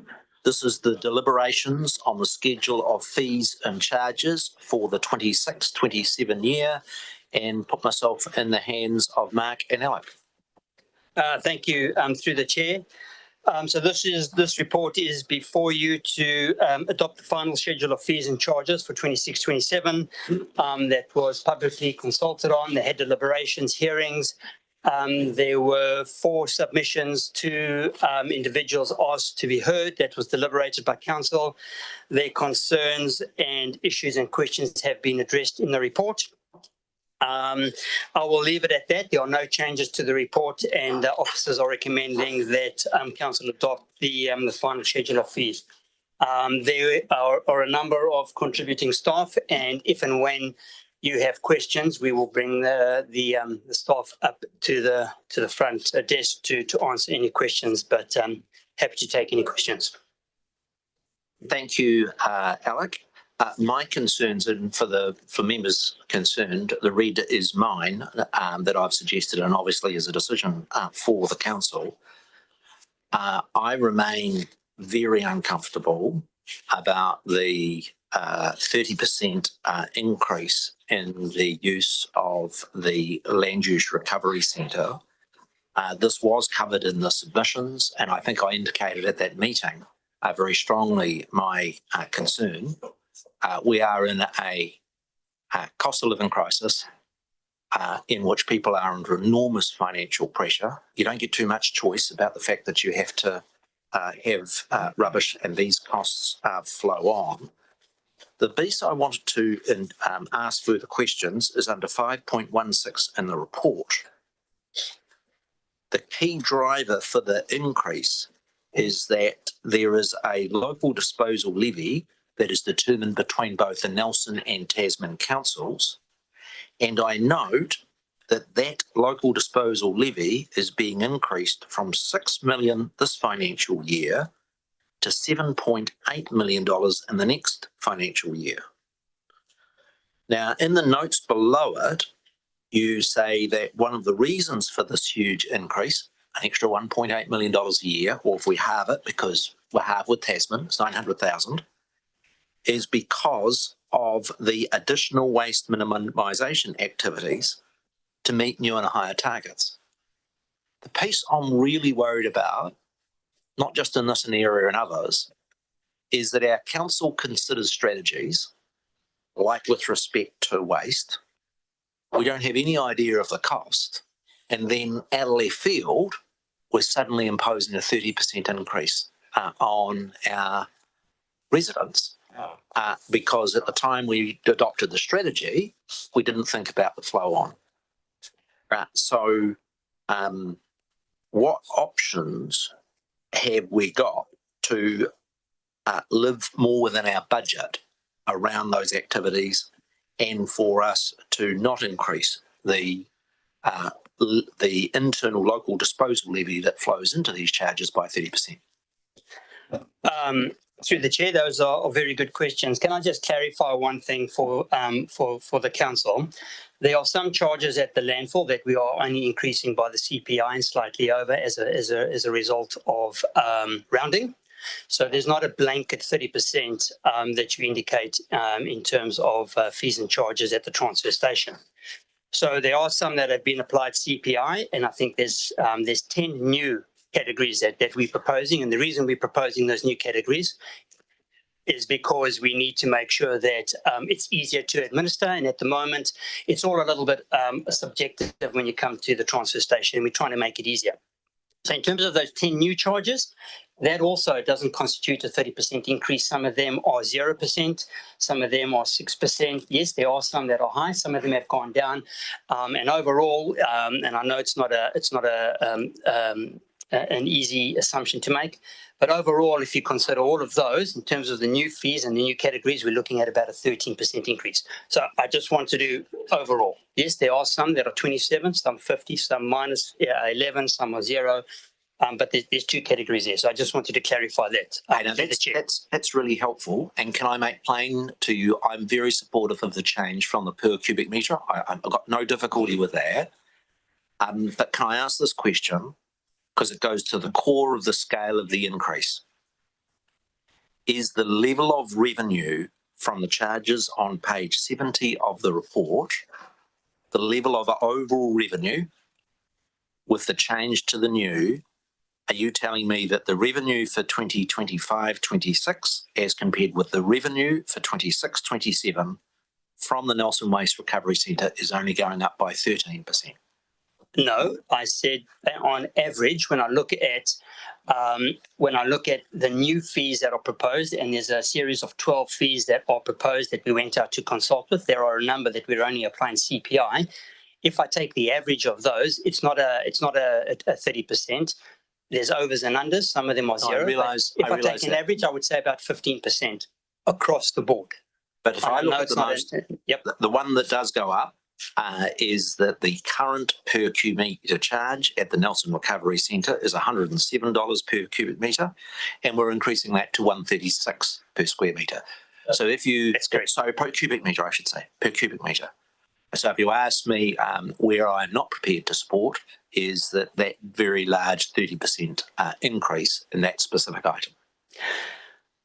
And I respect that, and that's something. If you want to start looking at individual items, we can do that. That gives us it's a little bit more complicated but we're happy to do that. So you asked two questions, Mayor Nick. So I've clarified the first one. In terms of the second question, yes, the LDL is the local disposal levy. It is requested by each council. For next financial year, we did request 3.9, TDC requests 4, and the landfill then takes that into account when they give that to each council to set their landfill fees, and then we take the landfill fees and we reflect what that means for us. The costs for the LDL, as I've indicated in the report, includes things like, yes, the additional measures from the Joint Waste Minimisation and Management Plan, but it also is to do the day-to-day operations of running our transfer station, curbside recycling. And if you recall, we did go to a new tender, and that tender increased by about 400,000. Which was on the open market. So costs have increases. There's commodity. It's a little bit complicated with recycling because there's commodities associated with that. We process green waste. We truck green waste out to Richmond. We process our transfer station. We includes costs to run the transfer station and to take stuff up to the landfill. So it includes a whole range of things, and I did provide councillors, and I have sat down with individual councillors to try and explain the LDL and how that works. And we've had a workshop on that, and I do agree that it is complex. But I did provide an indication as to how our LDL is made up, and what we look at is expenses. So, for example, transfer station, we have to run the Atawai closed landfill. We've got to continue monitoring that. Green waste, recycling, we look at our income. And then we see what the difference is. I wouldn't say the majority of those costs are as a result of the Joint Waste Minimisation Plan. I think there's increases across the board, but that's how we derive the increases. So, yeah. But if you want to start, if there's individual discussion on individual rates, then we would probably have to have a look at that. I'm unsure we could be able to do that on the hoof here because we need to understand the implications of that. But sure, I give you, there's two options for it. Certainly it's possible for me simply to vote against it. That would not be my preference.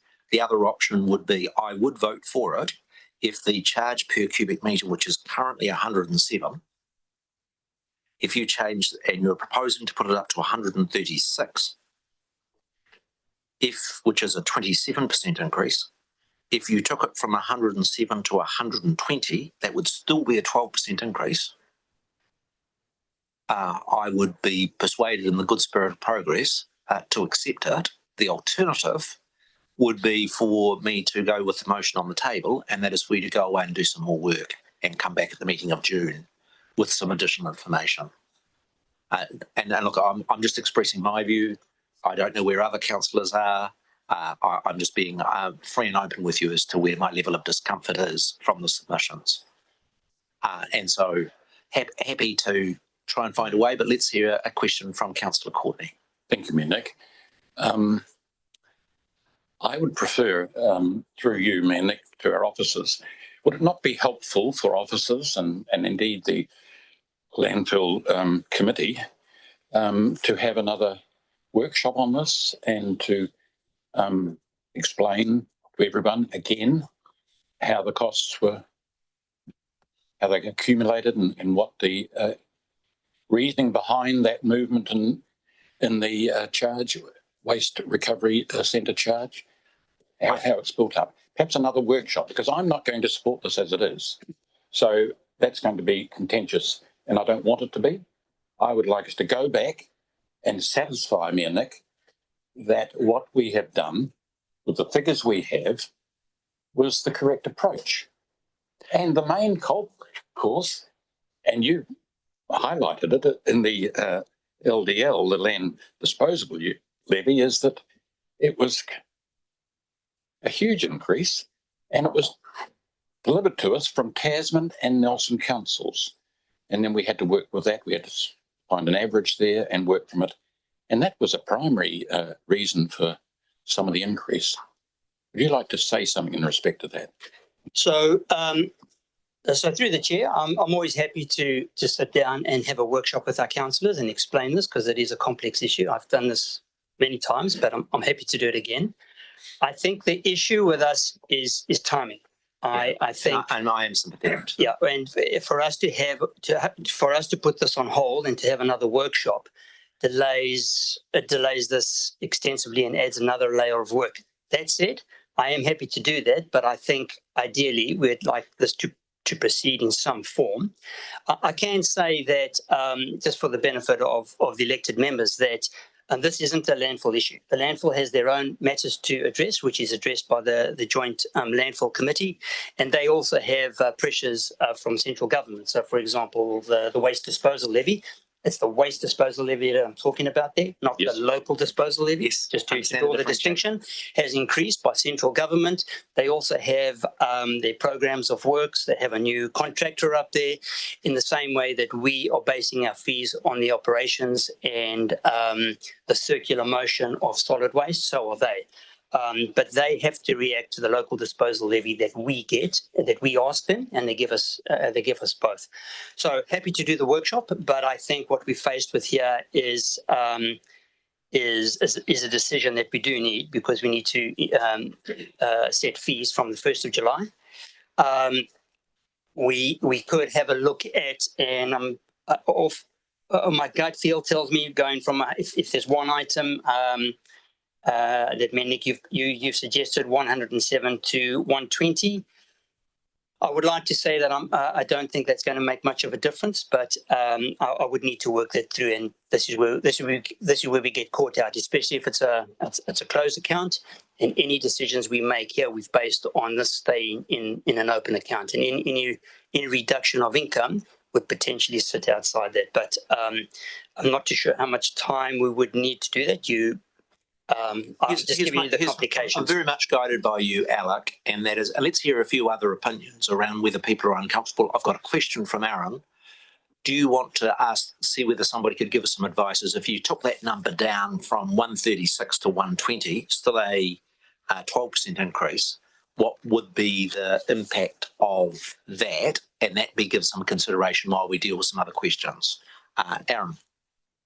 Thanks, man. It's more a comment about this discussion, which I'm a bit uncomfortable with, and I feel like we're putting staff on the spot. We're near the end of quite a long process of putting information together, and the landfill joint committee looking at it, and us looking at it and going out for consultation and so on. Plenty of opportunity to gain an understanding. The materials being presented to us, plenty of opportunity to ask for workshops, and now to, in what seems to me an arbitrary way, to change a number without understanding the implications or no rational basis. I'm just uncomfortable, and I wonder if this is the kind of thing we either should have addressed beforehand, or it becomes an amendment rather than at question time with staff, really putting them on the spot and asking for changes procedure-wise is very complicated and without any really clear rationale why one number or the other is better. So just signalling, and I understand sometimes we get into these situations, whatever, but I'm just it's a bit messy. Yes, and I accept some of that. It's actually more of a comment, I think, directed at myself than it is at the staff. I did make very plain when we considered the submissions. I said several times on the public record that I was not uncomfortable. But I think the member makes quite a fair point about it.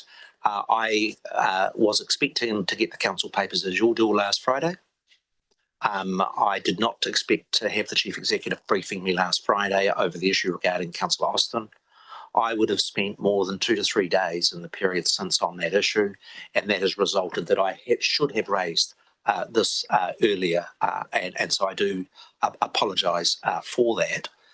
The key question, though, and here's the thing that's got me really worried, and it's we are proposing to increase through the waste disposal level at the Nelson City Council our expenditure on activities associated with the local disposal from $3 million this year to $3.9 million next year.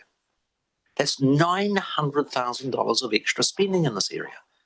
What is the ratepayer getting for that extra $900,000? Well, through the chair, they are getting recycling. They are getting, which has increased by about, I think, about 450,000 when we went out onto the open market. They are getting all these other things. We run the transfer station. They're not new. What I want to say is that this year we're spending $3 million in this area. Next year we're spending $3.9 million. What more are we getting next year? The same functions that we're getting now, but the costs reflect where the costs lie. What I can say is an option to move forward. You have another option on the table through the mayor. You have an option to apply a blanket 17% to the existing fees with none of the other tweaks that we think would make it easier for our kiosk operators to process stuff, and it'll still be a little bit subjective, which has worked. So we have the option of not because that we consult on two things: a blanket 17 or this other mix and match that we've got. So we could just do a blanket 17 across everything. The only thing for me, Alec, is that I am more supportive. I'm quite supportive of you wanting to move from the per cubic metre rates over to those other things. I think the staff have done a really good job of that work. My preference would be to stick with that change and just change that 136 back to the 120. But that's my personal preference. Because I think it is sensible in your advice we've received from our staff that it's more practical at the land refuse station to use those definitions for the smaller amounts and only use the per cubic metre amount on the larger volumes. So through the chair, I mean, if that's what's on the table, I was going to say if that's what's on the market. Sorry, if that's what's on the table, I would, and I really don't want to have to hold up the rest of the fees. This is one aspect of the bigger council. And I know there are other items on the table, and I'm looking at the chief executive. Perhaps you could allow us some time, if that's what you want to go, that I could just look at the implications, because I don't want to overcomplicate this. Can I just check a process question? If council adopted the resolution, including my amended red words, and just put those charges with respect to the Nelson Waste Recovery Centre off, would their adoption in June be able to be done at the June meeting? Because that just gives the staff time to go away and work the numbers and to come up with what your preferred option is. We can always address it at a later stage. We could take that. Like, the only thing I'm very mindful of is in terms of our staff have got the administrative job of putting the charges in place on the 1st of July. If these last few charges were set at that first meeting at the beginning of June, does that still work for officers?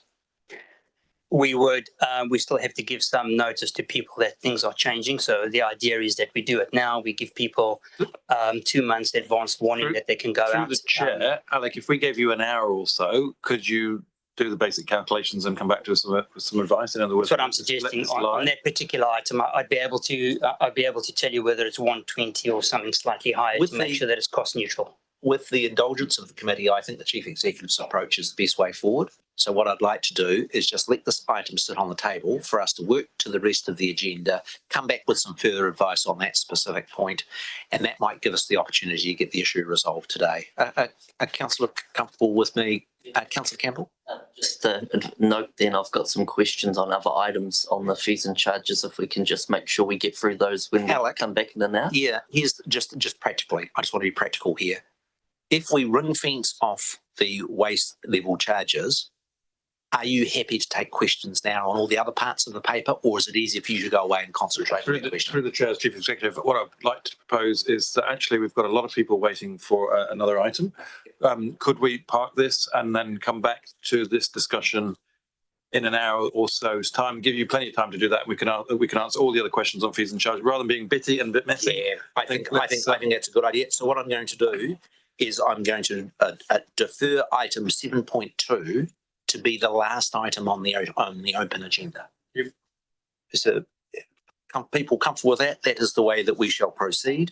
We shall then move to the paper on the Toswell Recreation Reserve, and welcome Jules. Oh no, thank you. It's Toswell Reserve.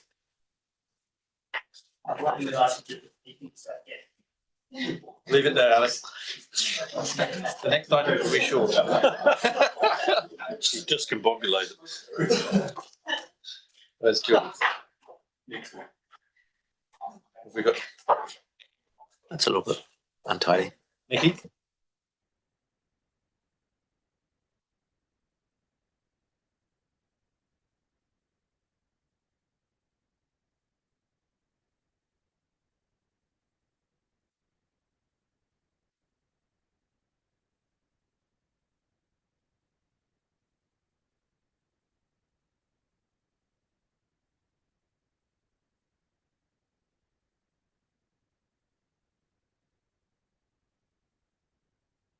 We have the report. It's with respect to the lease for the Te Hurunui Tennis Club. My understanding is the reason that we require the public process is because many of the leases are dealt with by staff on a day-to-day basis, but there needs to be public notification if it's a longer process. Through the chair, yes, that's correct. So procedurally we have to notify the land leases. So this is the first step in the process, and it would come back through the regulatory process panel. Are there any members with concerns about the proposals on the report? I thought the report was well done. Thanks, Jules.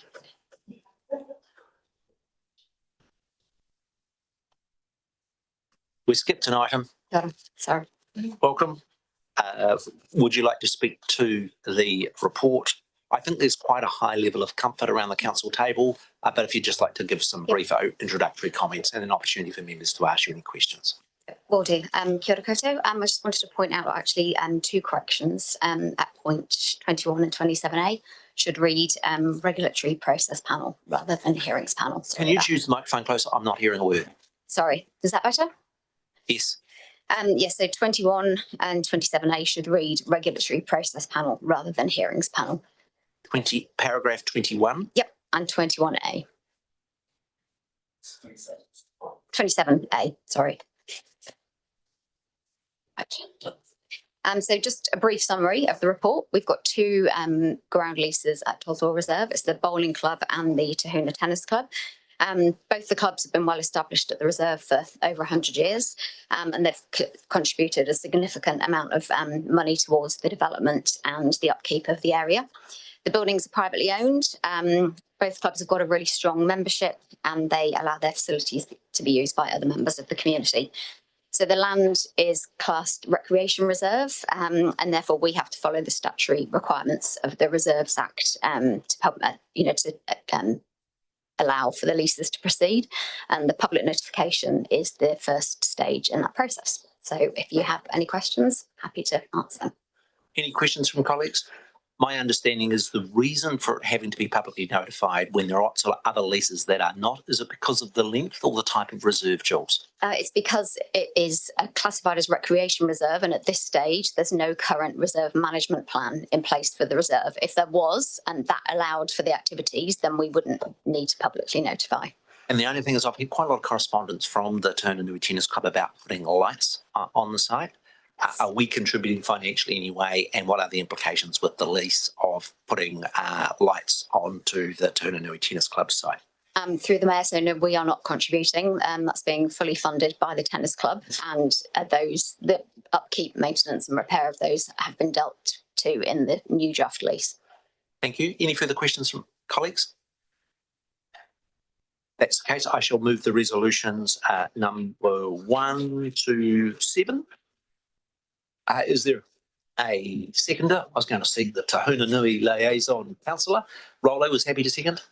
You are? Your popularity is waning on that suggestion.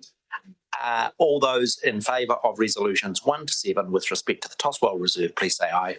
Aye. Contrary, say no. We now come to the next item on the agenda, which is with respect to the draft vision and strategic priorities. And I invite KJ and Lou from our strategic team to come and present the report. I have had some informal discussion with both Aaron, Mel and Pete about the process for addressing us.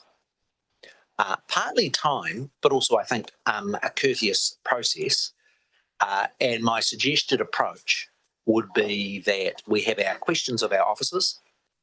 Following that, it is my intention to have a debate of which members can refer both to the original draft that's in the report, for everybody to make a 5-minute contribution on the 2 amendments, the one that's been proposed by Councillor Stallard and the one that's been proposed by Councillor Courtney, and then to vote firstly on Councillor Stallard's amendment.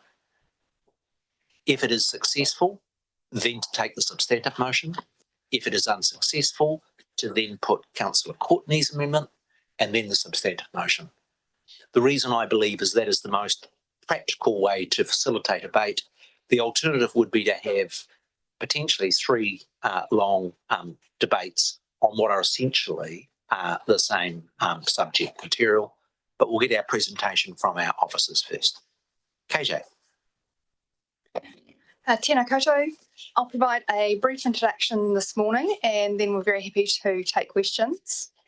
The decision that we are seeking today is about elected members' draft strategic direction for council. This is a very early milestone in the extensive long-term plan process, with many decisions and extensive community consultation to come in the next 14 or so months.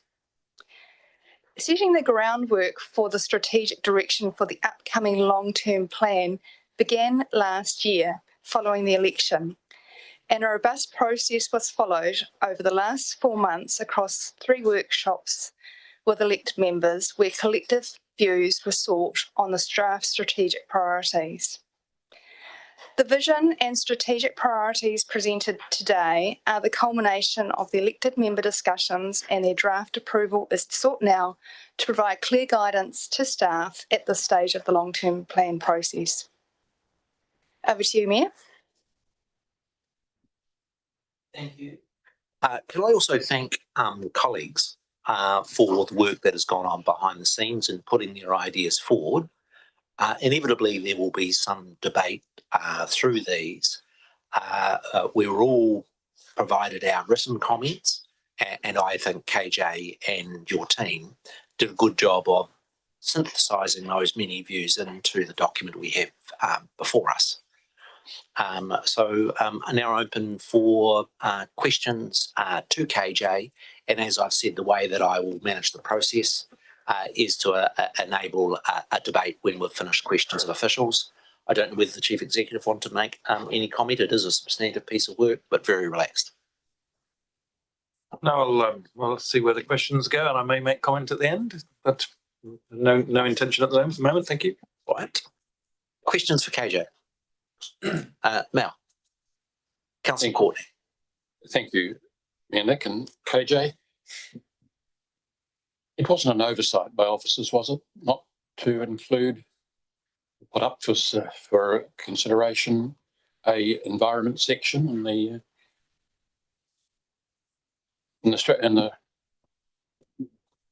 Thank you for the question. It's not an oversight. what officers would suggest is that the vision and the community outcomes that have already been adopted by elected members previously do establish the importance of the natural environment and the need to protect it. And similarly, the importance of climate change related action. The strategic priorities that we've been discussing and have been developed over the last few months are intended to identify the areas of additional focus over this term of office.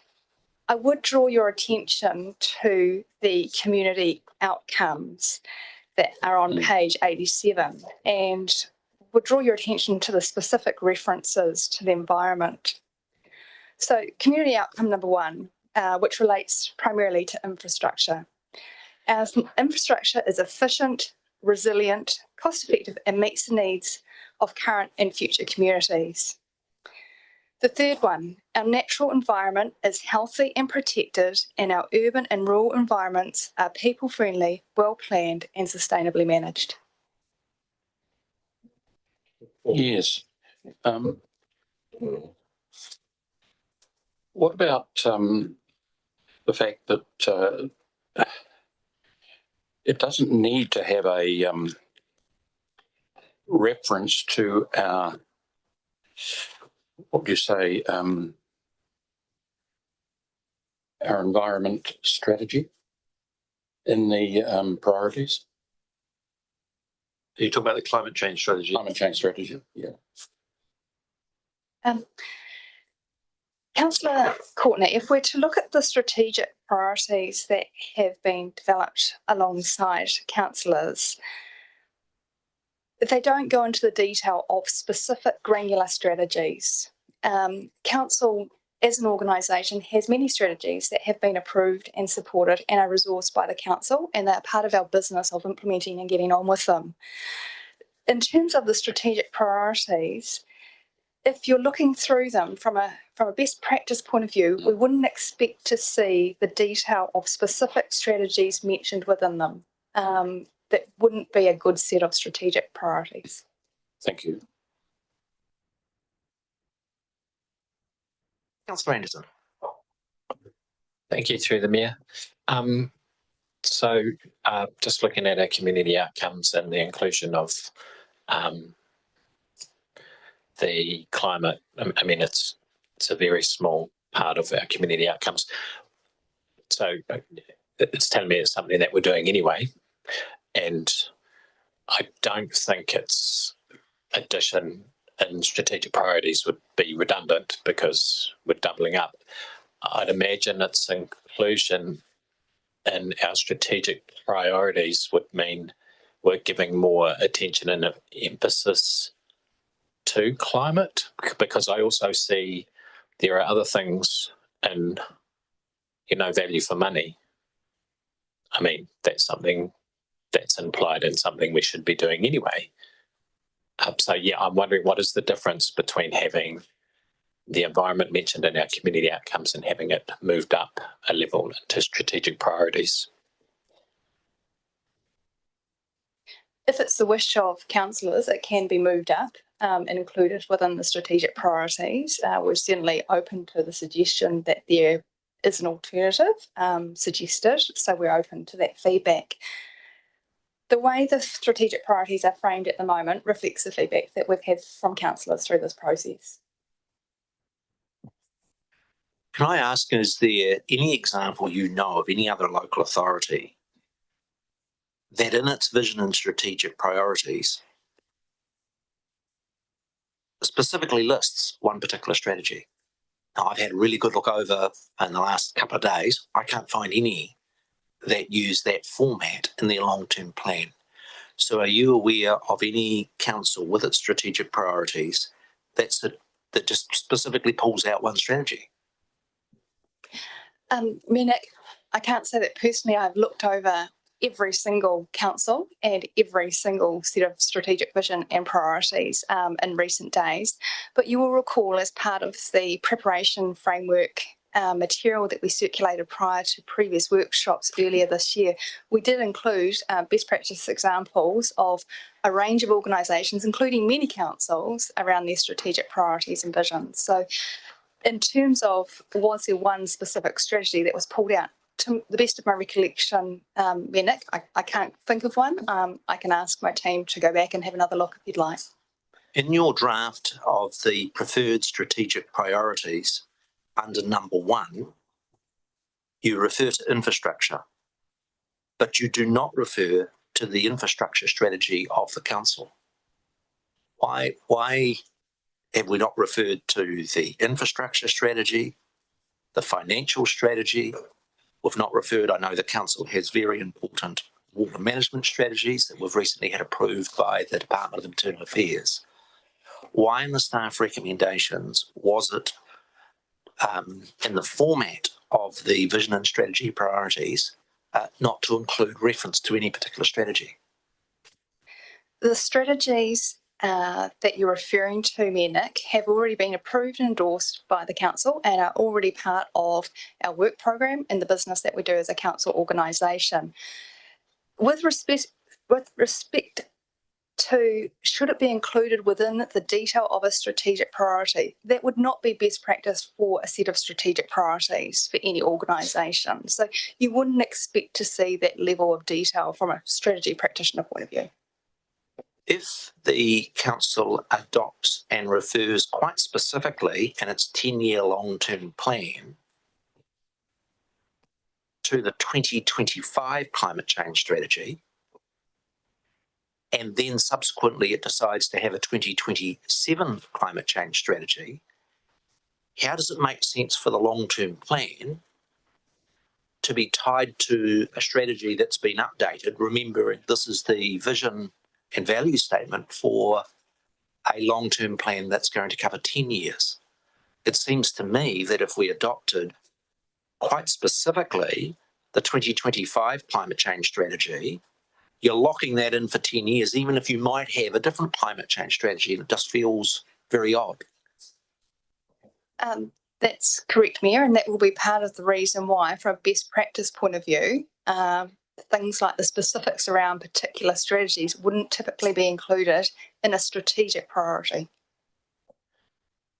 Councillor Stella. Thanks, Nick. I do wonder if we've had some slightly cheeky and political questions of staff, but I'll follow in that vein. Councils have many strategies. Is it the case that some of them are fully implemented and some of them are kind of left on the shelf? Is that something that does happen in councils? Councillor Stellard, I can't speak for all councils. In terms of the work that we put into our strategies, best practice around strategy development would be that all strategies do have regular review points or checkpoints formulated within them, which is a way of avoiding the potential issues that you signal. In terms of strategies that have been left on the shelf, if you are referring and making reference to that with respect to the environment, that is not the case, and I'd like to put that very clearly out there. This work is important to council and continues to be part of our work program. Thank you. That was a general question, I can assure you of that. The wording under economic development, the two words that I have some concern about are removing barriers, because they sit alone at the moment without clarification. And we've seen, I think, from a central government perspective, that means weakening environmental protections and diluting democratic processes, i.e. ability for the community or iwi to contribute, have a meaningful say about decisions that affect them. So I'm not sure who owns these words at the moment, but I would be reluctant to support removing barriers without making it clear somewhere, or even if it's a verbal assurance, that wouldn't mean weakening economic protections or you're bypassing democratic processes.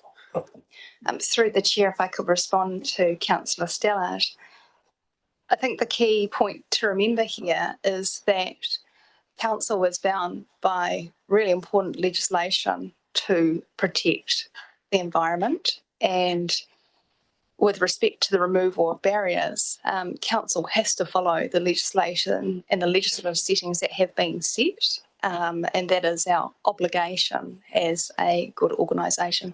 And we take that obligation very seriously.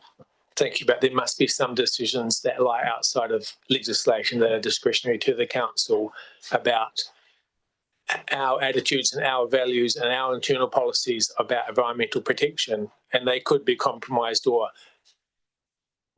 they could come up against the opposing view of we can make $1 by doing this if we go back on that environmental protection that we ourselves have initiated. So there could be a local dimension to it, surely, in addition to the statutory one that you mentioned.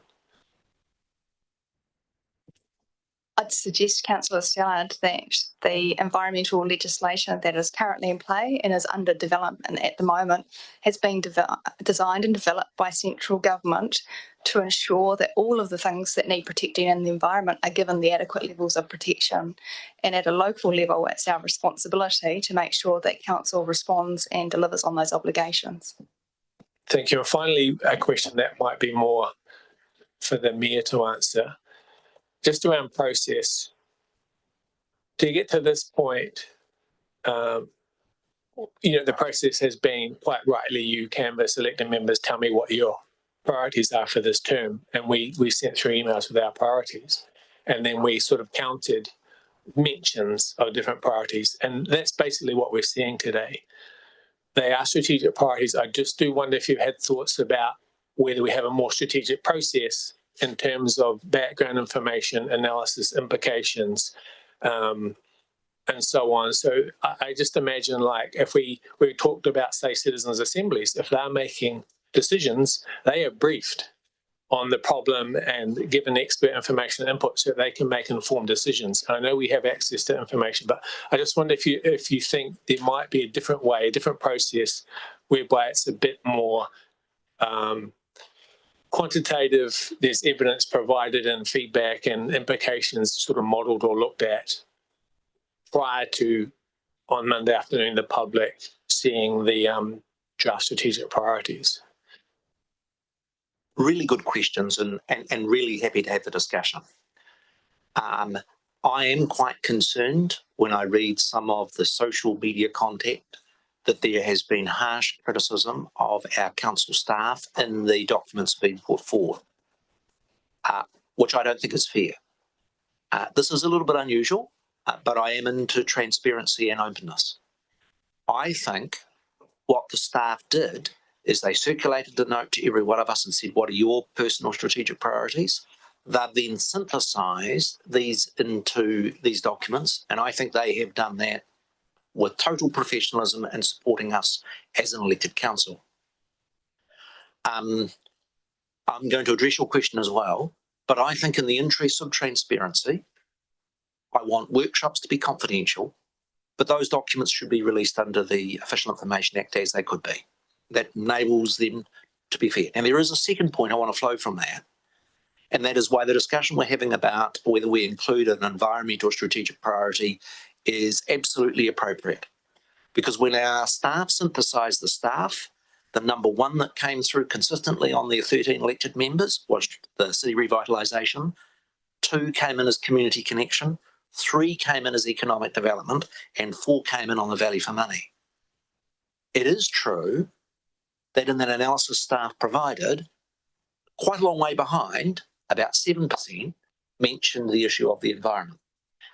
So can I just, in response to that question, and it's actually partly to be fair to staff, does any councillor have any objection to us publicly releasing what each of us put forward into the process? And I want to do so to support the fact that what's been brought forward. I think I just need to clarify, elected members, to my mind, take responsibility for how doing this. So that's where I'm directing my question, not at staff at all. I'm asking you as the Mayor and ourselves, should we give some thought to the process for next time? And I don't want to revisit to this current process or what people said at all. Can I make absolutely clear that my comment was not directed at any criticism? There is nothing, Councillor Stella, that you have said in social media or anywhere else that causes me any concern. You have been totally respectful and totally professional. You have views that might be different from mine, but there is absolutely no question, Councillor Stella, of the professional way that you have conducted yourself around an issue of which I totally respect you have strong views. So I just want to make that absolutely clear. In terms of the process around the Citizens' Assembly and those things, my response would be this. we have little flexibility. The law requires that we have a draft vision, strategic priorities, and community outcomes. We've got no choice but to do that. Then it requires us to advertise those, and that will go out in a discussion document that we've got quite a long way to produce. The community gets the opportunity to respond to that draft. Remember the words on the top here, draft. We hear the submissions and we get a further process. My concern, and there is a quite legitimate debate going on, would it be better that you developed your LTP by a citizens' assembly process? The truth is we don't have that option. The law sets down very clearly the way of which we have to develop the LTP. Councillor Pakipaki. Okay. I'm sorry. Could you indulge me, Councillor Pakipaki? It's really quick, but it's about like, I'm a little bit confused because then what's the problem with including it? Because it's, you know, part of that process. I can't see, to reiterate something that we've already listed through. Your arguments sound, yes, but it just has that little bit there, but we're deciding we're going to do all this stuff, but we're not going to include this. Not going to include the environment component of it. Look, and you will know if we release those emails, I did have reference in my input around some of the environmental issues, and you'll hear my view when we have the proper debate on what is there. Don't make that presumption. What I am going to be I was just thinking about like we've consulted with the community on this, and I mean, if we're taking that into consideration, that would be the same. But sure. So please be respectful.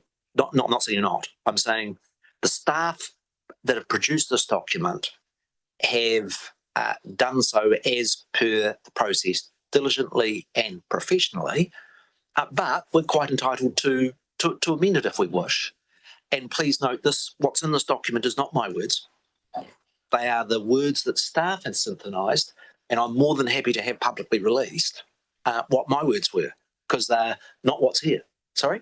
So I'm just going saying, if I can speak on, if going to be releasing what emails and what we talked about each of us and that, we'd probably word them differently or similarly, but we've had workshops. And I stand by what I've said quite publicly, but we've had workshops in good faith to sort of push and pull and push the envelope a little bit to try and work out where we're at. But you'll lose faith in the staff and the councillors if we start releasing those workshop. We should really have a public at the workshops, full stop, actually. No. But you're going down a slippery slope. I think can I be clear with Councillor Skinner? I am not proposing to release any of the discussions that occurred at the workshops. I'm suggesting that the emails, which I have to say to every member, you should know, are perfectly entitled to be requested by any person under the Official Information Act. Under the law, when you write an email into the council, unless there are specific exclusions, those documents must be released. I suggested that because there's significant concern in the public, well, how did this get here? I would prefer that we proactively release them. Petra's waiting to jump in, but I'm going to jump in here though, because look, it's not my preference to start releasing things from workshops. As the mayor said, it can be live-limited, and if people want to do that, that's up to them. But I would not be wishing to do that sort of thing. Mr. Mayor, you did say these are not your words, but I want to be clear they are your words, because actually they're the words of all of you, of the councillors, that the staff have sat in and listened and brought them back to you. So they're your words that they've brought back to you. These are not the words of the staff. The staff have not injected a single word of their own in this space. I am very clear as Chief Executive. We are here to deliver what the 13 elected members of this council want. And I believe we've had a very robust process, which started at a very good strategy day on, I think it was the 30th of January. And I've sat in and listened to that. And I've sat in and listened on all the workshops and the way that we've presented this. I think we've had a very robust process to get to where we are. And we've simply put your words back to you. Now, I don't have a problem of putting the environment back into this, because that was the 5th. And you could give consideration to that. But at a workshop, you said you wanted... Yeah, I gave you advice at the start of this process, keep it as crisp as you can in terms of the direction that you're setting to me. And you were comfortable in the last workshop we had with 4. If you want to add a 5th, that's your prerogative as elected members to decide to do that. But the process is robust. I would be concerned as chief executive, though, if that we at the last minute, Councillor Stallard, that to use your words in the last debate we had around and the mayor injecting some money around the fees and charges at the last minute, if we commit to implementing the 2025 climate change strategy, we should be doing that with proper staff advice. We should be costing it, etc. And that's why we've got a task force to be doing that through a process. So I don't believe that would be the right approach. I don't have a problem with putting in the environment. I was at Mission Zero yesterday with the CE Forum, and we were talking about the environment. We were talking about adopting solar panels and how we can collectively, as a group of CEs, really drive this forward and start making a real difference for this community. And I'm pleased to see the debate that's been going on and the passion that sits within the community. There's no doubt the environment is a jewel in our crown, and that's already established in our long-term plan and our thinking and our activity management plans that are being brought to elected members. So I'm comfortable with where we've landed. I'm comfortable that the staff are bringing back your words, and if you want to change them, that's up to you. But I wouldn't want to do that in a debate around here and changing at the last minute. Councillor Stallard, we're still technically in questions of staff. It's Councillor Stallard. Yeah, I mean, just to clarify, I said Petra, our youth councillor, had a question before, and it's genuinely she did have her hand up prior to you. Youth Councillor Colin. Thank you. I was just wondering, in the community outcomes section of the LTP, it mentions, one of them would be a healthy environment. But I was just wondering on how you're expecting to achieve that if the environment hasn't been made a top priority in the LTP. KJ. You'll see as we go through the process of the LTP development and when we go out to consultation, sort of climate change and environmental considerations get woven into a really large number of council initiatives. So that includes things like making our pipes, our infrastructure more resilient to threats of climate change. It includes things like what we need to do to protect hillsides from erosion and sudden events such as that. So what you'll see reflected in the long-term plan when we go out for community consultation next year is you'll see actually quite a raft of initiatives that council proposes to the community that we do, and the lens around how we protect from a future generation point of view gets woven into those projects. So, our executive director of delivery, as he's planning around his infrastructure projects, and we're looking to sort of make some of those big renewals happen. Climate change, the threat of significant weather events is very much woven into all of the planning work that we do when we plan for our major projects. So it's kind of if you're kind of looking to see where are all of our environment things or where are all of our climate change things in one place within the LTP, they're not all in one place, and it's because of the fact that they have to get threaded right through all of the initiatives that council chooses to spend money on. Thanks. Back to Councillor Stallard. Look, these are big decisions, and I am going to ask a tough question, and it is to the Chief Executive. The Chief Executive advised Council last year that the Climate Change Strategy 2025, if implemented, would effectively bankrupt this Council. My question to the Chief Executive is, does he stand by that view? I'm not sure I used those words. I did say it was, I wasn't convinced that the climate change strategy was affordable and that we would need to put a lot of work and understanding how we would deliver that. And I did ask that you direct a target that I believe that we could achievably deliver, because I know that the deliberations around the climate change strategy, we did challenge you to say, what is the implementation plan to achieve the 8% reduction, year-on-year reduction? That, in my view, and I stand by that view, that is unachievable for this small city. And I would like to have seen, but if I'm honest, you to test me as chief executive and say, go and deliver a strategy, a target that you can deliver, that you can get behind. That you put pressure on me to think about solar and every building that the council has, and really get. The problem with the target we've got at the moment, if I'm really honest, is I do believe it's undeliverable and unaffordable.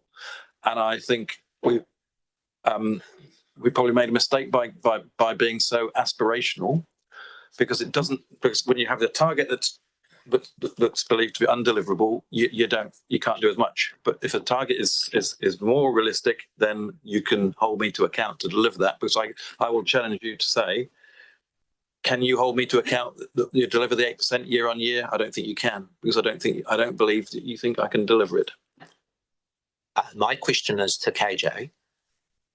Yesterday, the Auditor General, not my favourite organisation at the moment, I confess, but the Auditor General published a report on all councils in New Zealand, and the Nelson City Council received a black mark because it had not met its previous climate change target. If we give this level of status to the climate change strategy, and we have no plan to actually be able to achieve the 8% or 25,000 tonne reduction in emissions per year, is it not highly likely that we're setting ourselves up to fail, and that the Audit New Zealand, who audit our long-term plan, will again say, as they did yesterday, that we have not got a plan to meet the target? I think that's a reasonable line. My further question is, to reduce emissions by 25,000 tonne per year, and there being broad consensus that one of the best initiatives that I'm very supportive of us doing is solar panels, do council officers have any view on, to achieve 25,000 tonnes of emissions reductions per year would require a solar panel on every single building, 25,000 of them in a year, at an expense of $500 million? Do council staff believe that's achievable? I'll answer that, KG. No, it's not. But what is achievable, though, is we had a debate in this chamber around the RAS, what's it stand for?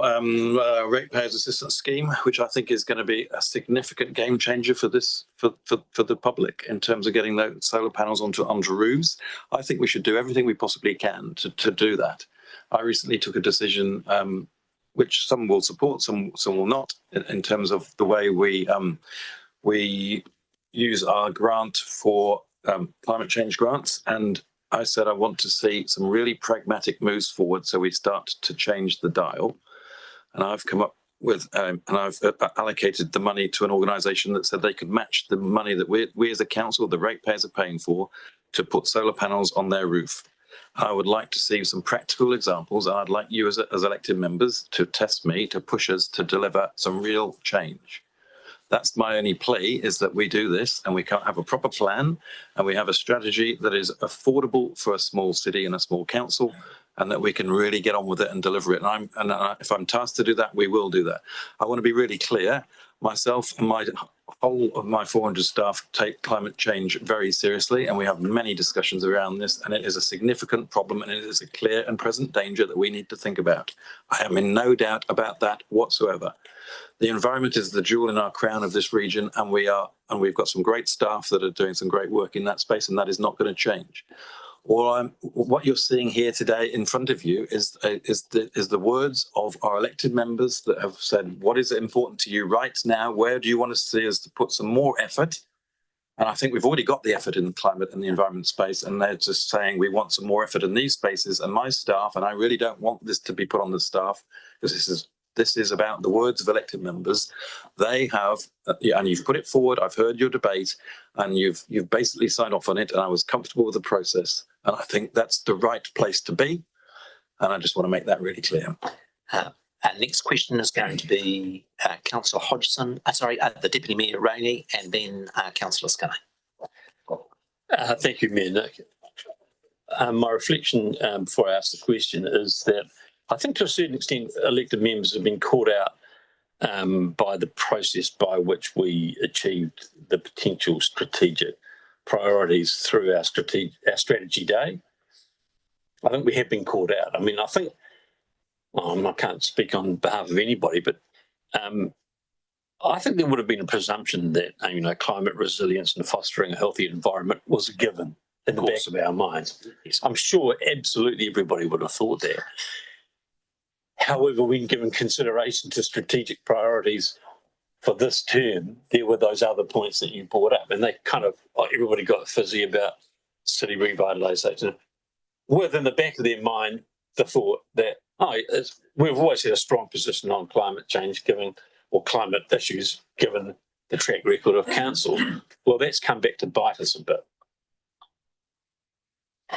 My question is, given that we're giving consideration to a draft, are the concerns, this is to you, KJ, are the concerns that the Chief Executive and the Mayor have about the difficulty of implementing the 2025 climate change strategy, are those concerns able to be expressed in a draft LTP, or does that kind of make it redundant?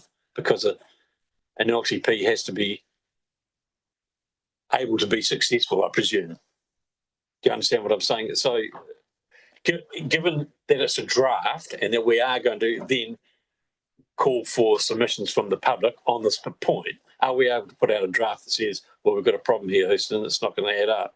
What do you think about it, community? The projects and initiatives that are in our long-term plan should be those that we are confident are going to be delivered and deliver the benefits that we expect for ratepayers and taxpayers more generally. The aspirational side of a long-term plan shouldn't be coming through in terms of wishfulness about particular projects or initiatives. So in terms of the challenge that you set us, we do think that there's good clarity for staff in terms of the community outcomes, in terms of the extent to which the environment is covered and the extent to which we're required to make sure our future infrastructure is resilient. The fact that we state that our natural environment is healthy and protected. So we think that that is a very clear signal to staff about the expectations from elected members. So we're happy and confident with the direction setting that's occurred through the community outcomes. So subsequent question. So if we were to pass this amendment that's in front of us now, and I'm presuming that I'm seeing on the screen, that whether it's the first or the second. The A amendment, I presume, is Councillor Stella. Is my correct? Correct. Is that correct, Councillor Stella? The bottom amendment is Councillor Courtney's and the one above is. Yeah. Oh, sorry. Yeah, you're right. So the one above is Councillor Stella's. If we were to pass this today, does that make the draft LTP unworkable? Or I guess a draft LTP is never workable. It's the LTP that's going to be workable, but does it make it kind of redundant, the draft LTP? I think it makes the job of council staff incredibly difficult. And in terms of would we recommend it from a staff officer's point of view if we were asked for a recommendation? Well, we wouldn't. We wouldn't because of the reasons that we've talked about previously around strategic priorities and picking out one strategy over another. But in terms of the nature of what's proposed under the climate change strategy, feeding that into the long-term plan on the basis of the challenge that you've also set to staff around rate increases and the affordability of council as well, that puts us into a very tricky position. Very tricky. Thank you. Councillor Skinner. Thank you. Actually, it's a really good question from, I was going to say Right Honourable Pete. Right Honourable. No, but actually that distilled it and gave a chance for our staff to feedback. What I was going to say is, instead of putting a point of order and in defence of the staff and CEO, and I didn't have a confidence that CEO could stand his ground. I just felt there was a bit under the belt, that to put that on our CEO to, in your debate, to explain what words he said.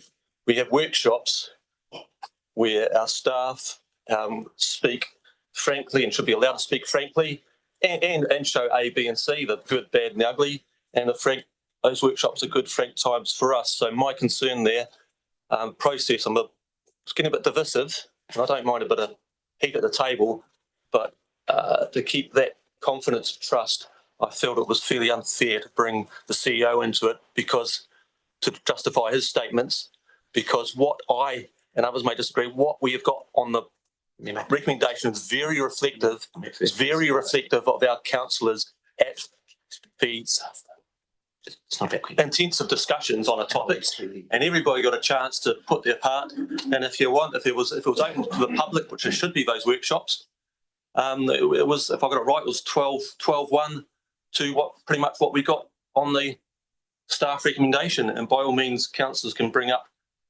something on the fly or something they thought they weren't happy with. Councillor Skinner. But I would just like to say, Councillor Skinner, please keep to our core focus here. Let me be very clear about the protocols. The comment that I repeated from our chief executive was made in public session.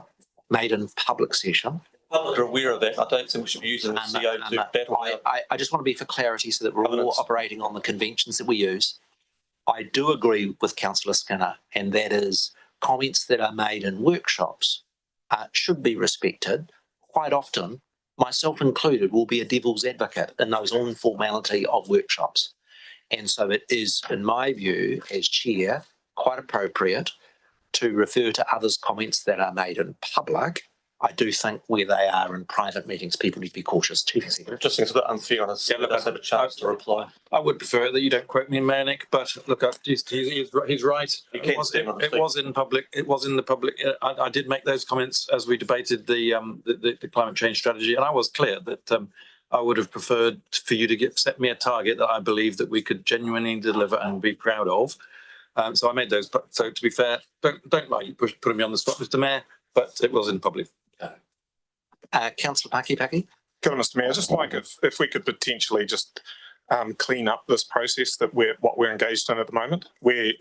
Are we in questions? Are we in debate? No, we're not. Are we in a workshop? Because it seems like we're workshopping it again. No. And we have standing orders that, Mr. Mayor, we have standing orders that require us, and this is going backwards and forwards. I don't think that this is productive in terms of the processes that we've agreed to. So I understand the concern. Would it be Let me okay be very if we clear. can start to clean We up? are an open council meeting. Officers have presented their report. This is an opportunity to ask questions of officers. So, Mr. Mayor, there's a point of order. The questions that were the last few speakers have not been questions, and the questions that have been directed to staff have been answered by yourself. Well, no, one of the questions was actually specific. And you're going to be voting on this. So that's why I'm concerned that I do understand your concern. The question actually, Councillor Stallard actually asked the question directly of me. I could have been difficult and said I refuse to answer that. This is a time, but I like to be more informed. That's a distraction. But your point is fair. And I think tidy things up. That's all I ask. So let's be very clear with the guidance of Councillor Paki, if there are questions of officials on the report. Can I make a suggestion? I think we're at the end of that process. What I'd like to do is I'd just like to take our 5-minute break. When we come back, the process that I'm going to go through is that we're going to have one debate where each of us will have a contribution of 5 minutes each. You can either argue for the report version, you can argue for the amendment that Councillor Stallard has put forward, you can argue for the amendment that Councillor Courtney has put forward.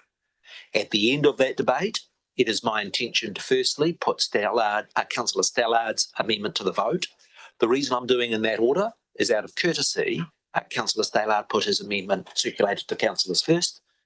If that amendment is successful, then we will vote on the substantive motion. If it's unsuccessful, I will then put Councillor Courtney's.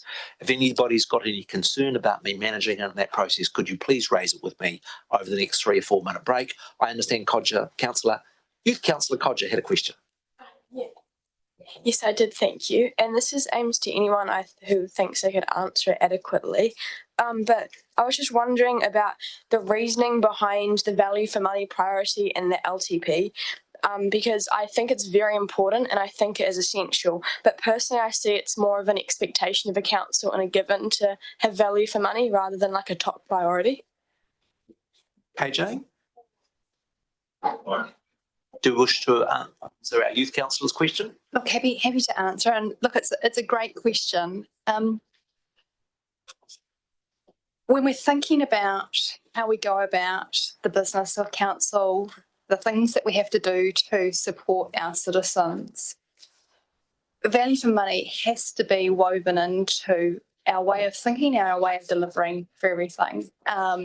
In terms of does it need to be explicit, my suggestion to you would be it is so important to this council that our city and region remains one where all of our residents can thrive. It's so important to us that we think that it does need to be explicit so that we don't lose sight of that. And, you know, I think even just in the few short months that we've been developing these strategic priorities, our residents have endured more and more financial shocks. And so we know that our community is hurting, and it's really important that officers at council are doing absolutely everything we can be doing to deliver on the objectives, the direction that's been set by the councillors and the community. But then when we actually go to do and deliver those activities, whether they be recreational facilities, whether it be things with our forestry, whether it be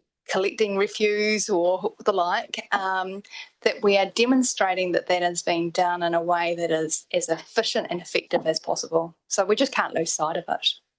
Great question. Thank you. On that basis, I'm going to adjourn. When we return, I'm going to enable each colleague to make a 5-minute contribution. We are adjourned until 12:52.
Can I thank officers for their answers to the questions and to the report that they've prepared. It is now for council to consider. The first thing is I would like to check a mover and a seconder.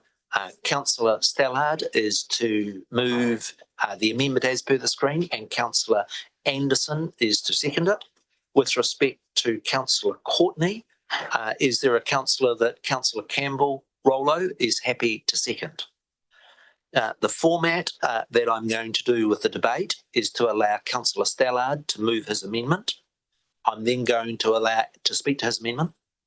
I'm going to then invite Councillor Courtney to speak to his amendment. I'm then going to allow every elected member who wishes to make a contribution to do so. At the end, I'm going to provide a 5-minute right of reply to Councillor Stallard. I'm then going to provide a 5-minute right of reply to Councillor Courtney. I'm then going to put to the vote the amendment in the name of Councillor Stallard.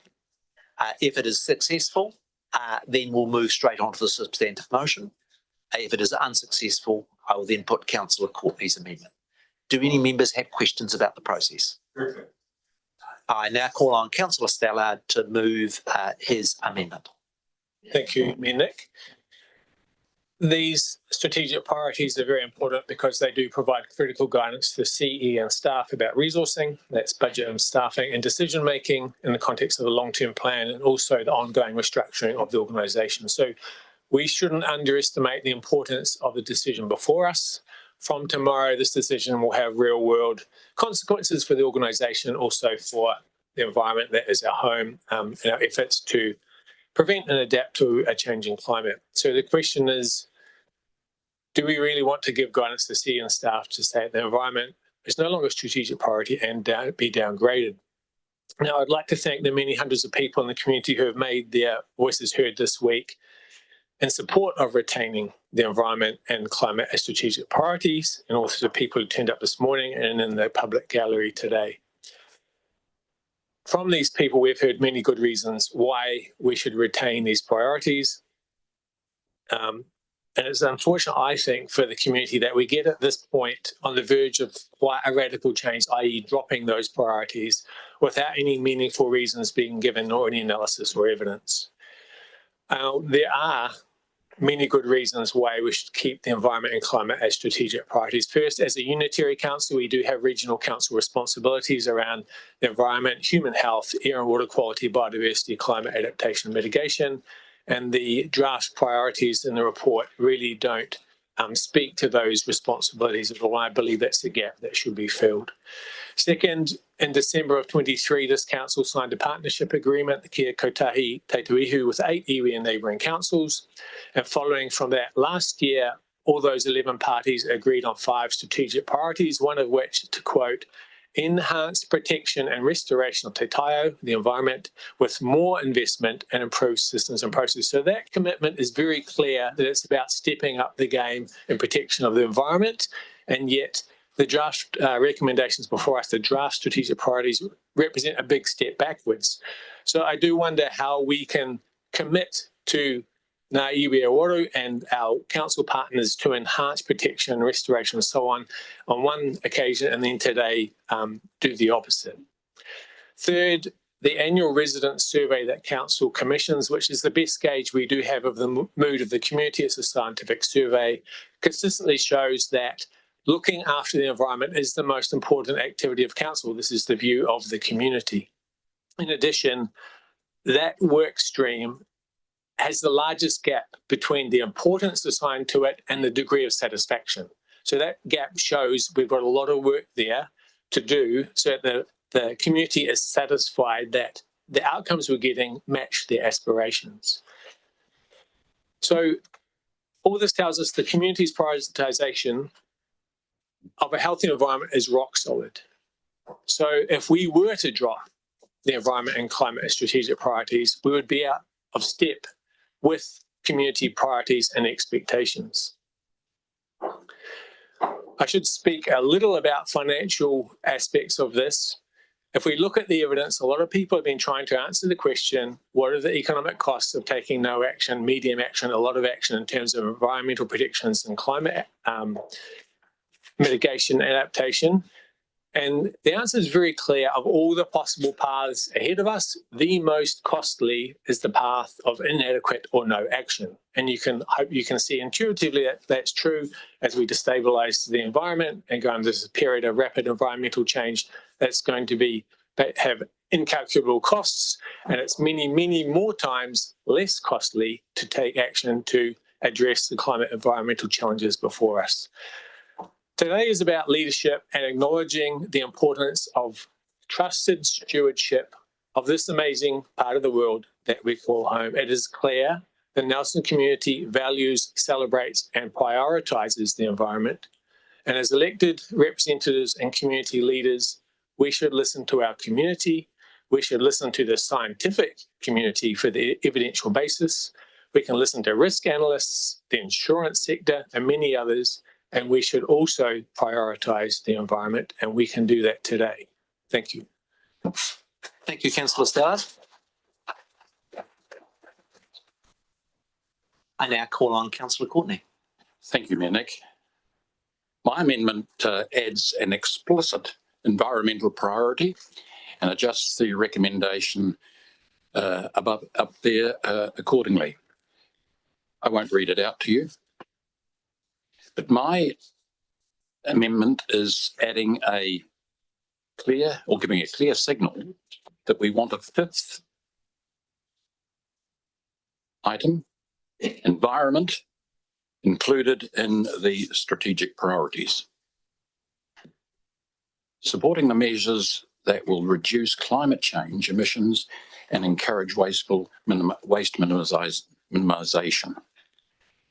Importantly, I want to make it clear that strategic priorities are not about implementing particular strategies, such as an arts strategy or a heritage strategy, such as, and that it doesn't reference these anywhere in the priorities that are before us, but about identifying the key activities. That's what the strategic priority is about, key activities and outcomes. This council will focus on over the long-term plan period, and it's got to be front of mind at that point. As a United Council, we already carry significant environment and climate responsibilities, and our community has consistently told us that looking after the environment is one of the most important things we do. Keeping the environment as a named fifth strategic priority simply reflects those existing responsibilities and the clear community expectations. For these reasons, I ask that you support the subsequent amendment, because there's nowhere in the other arts and heritage strategic strategies that strategic priorities that they include a climate or other strategies, plans, actually, community climate plans. So I think it's a priority that we put environment there. We have an environment lens over all that we do as a council, have had it for a number of years, and it signifies that that we are serious about it and it's front of our mind. The only difference between my amendment and Councillor Stallard's is that I've taken out the requirement that the climate strategy need not be in there. I've eliminated that from his amendment. I think that's all I need to say, Nick. Thanks, Councillor Courtney. I would like to give the opportunity if either of the seconders, Councillor Anderson or Councillor Rollo, would like to go next. Councillor Anderson. Thank you, through the Mayor. Ko au te awa, ko awa ko au. I used to teach my kids whakatauki when they were little, and they'd remember them, and sometimes they'd recite them at really neat times. But yeah, I think about that. I'm the river and the river is me. I'd like to thank all our guests and all the emails we've had. Engaging and turning up really matters. I replied to all the emails. There were lots. Took me ages. But what I did notice was the diverse range of, so it's not just your usual suspects. We had a lot of community leaders, schools, community groups, professors. And the other nice thing I noticed that quite often when we get email bombed, it's the same email. Is most of them are very well written. Some of them are very funny,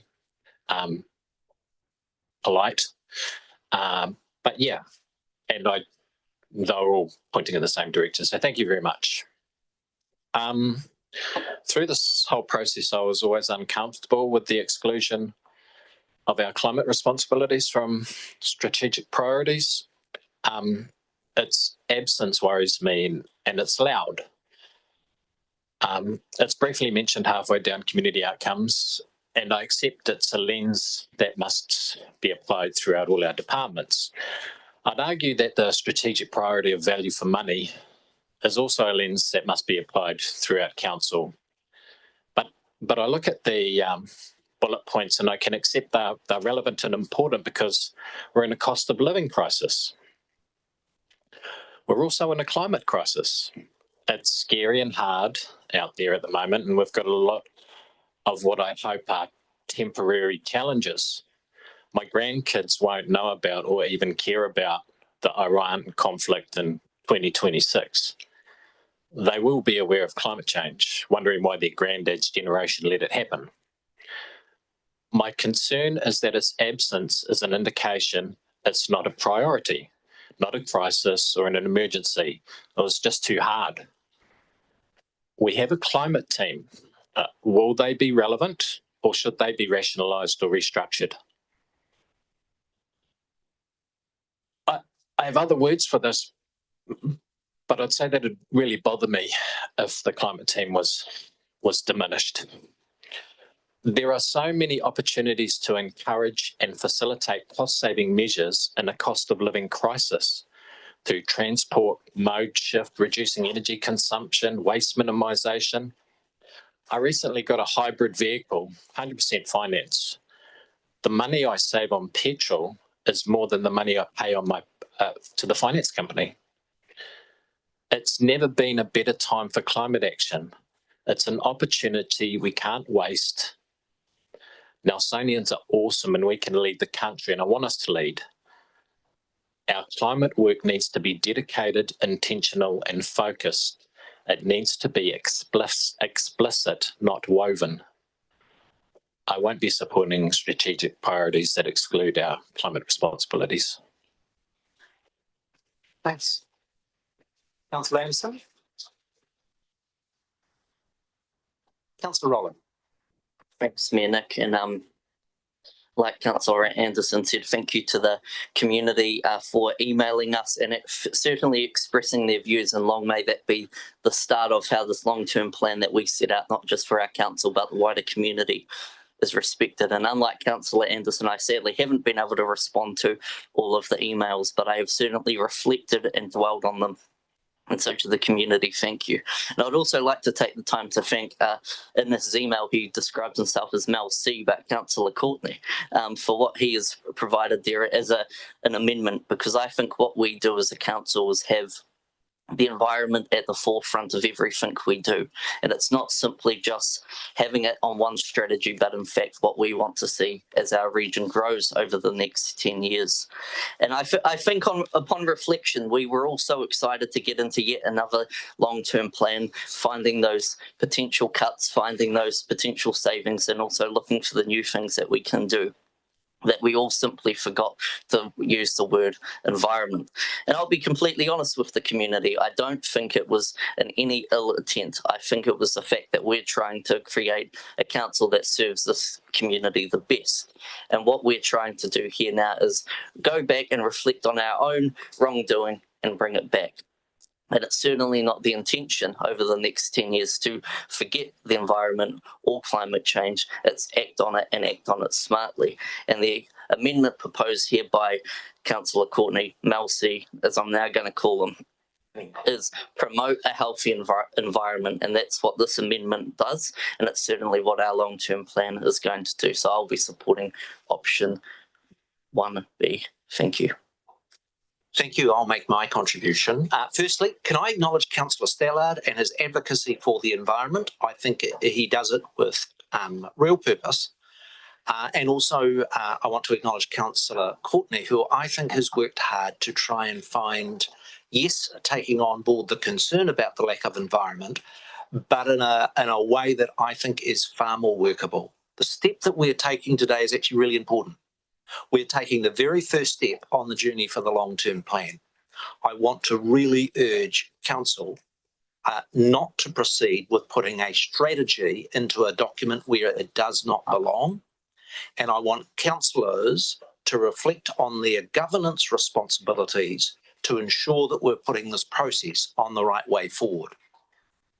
We don't have any reference to the financial strategy. Of course it's important. We don't have any reference to the infrastructure strategy.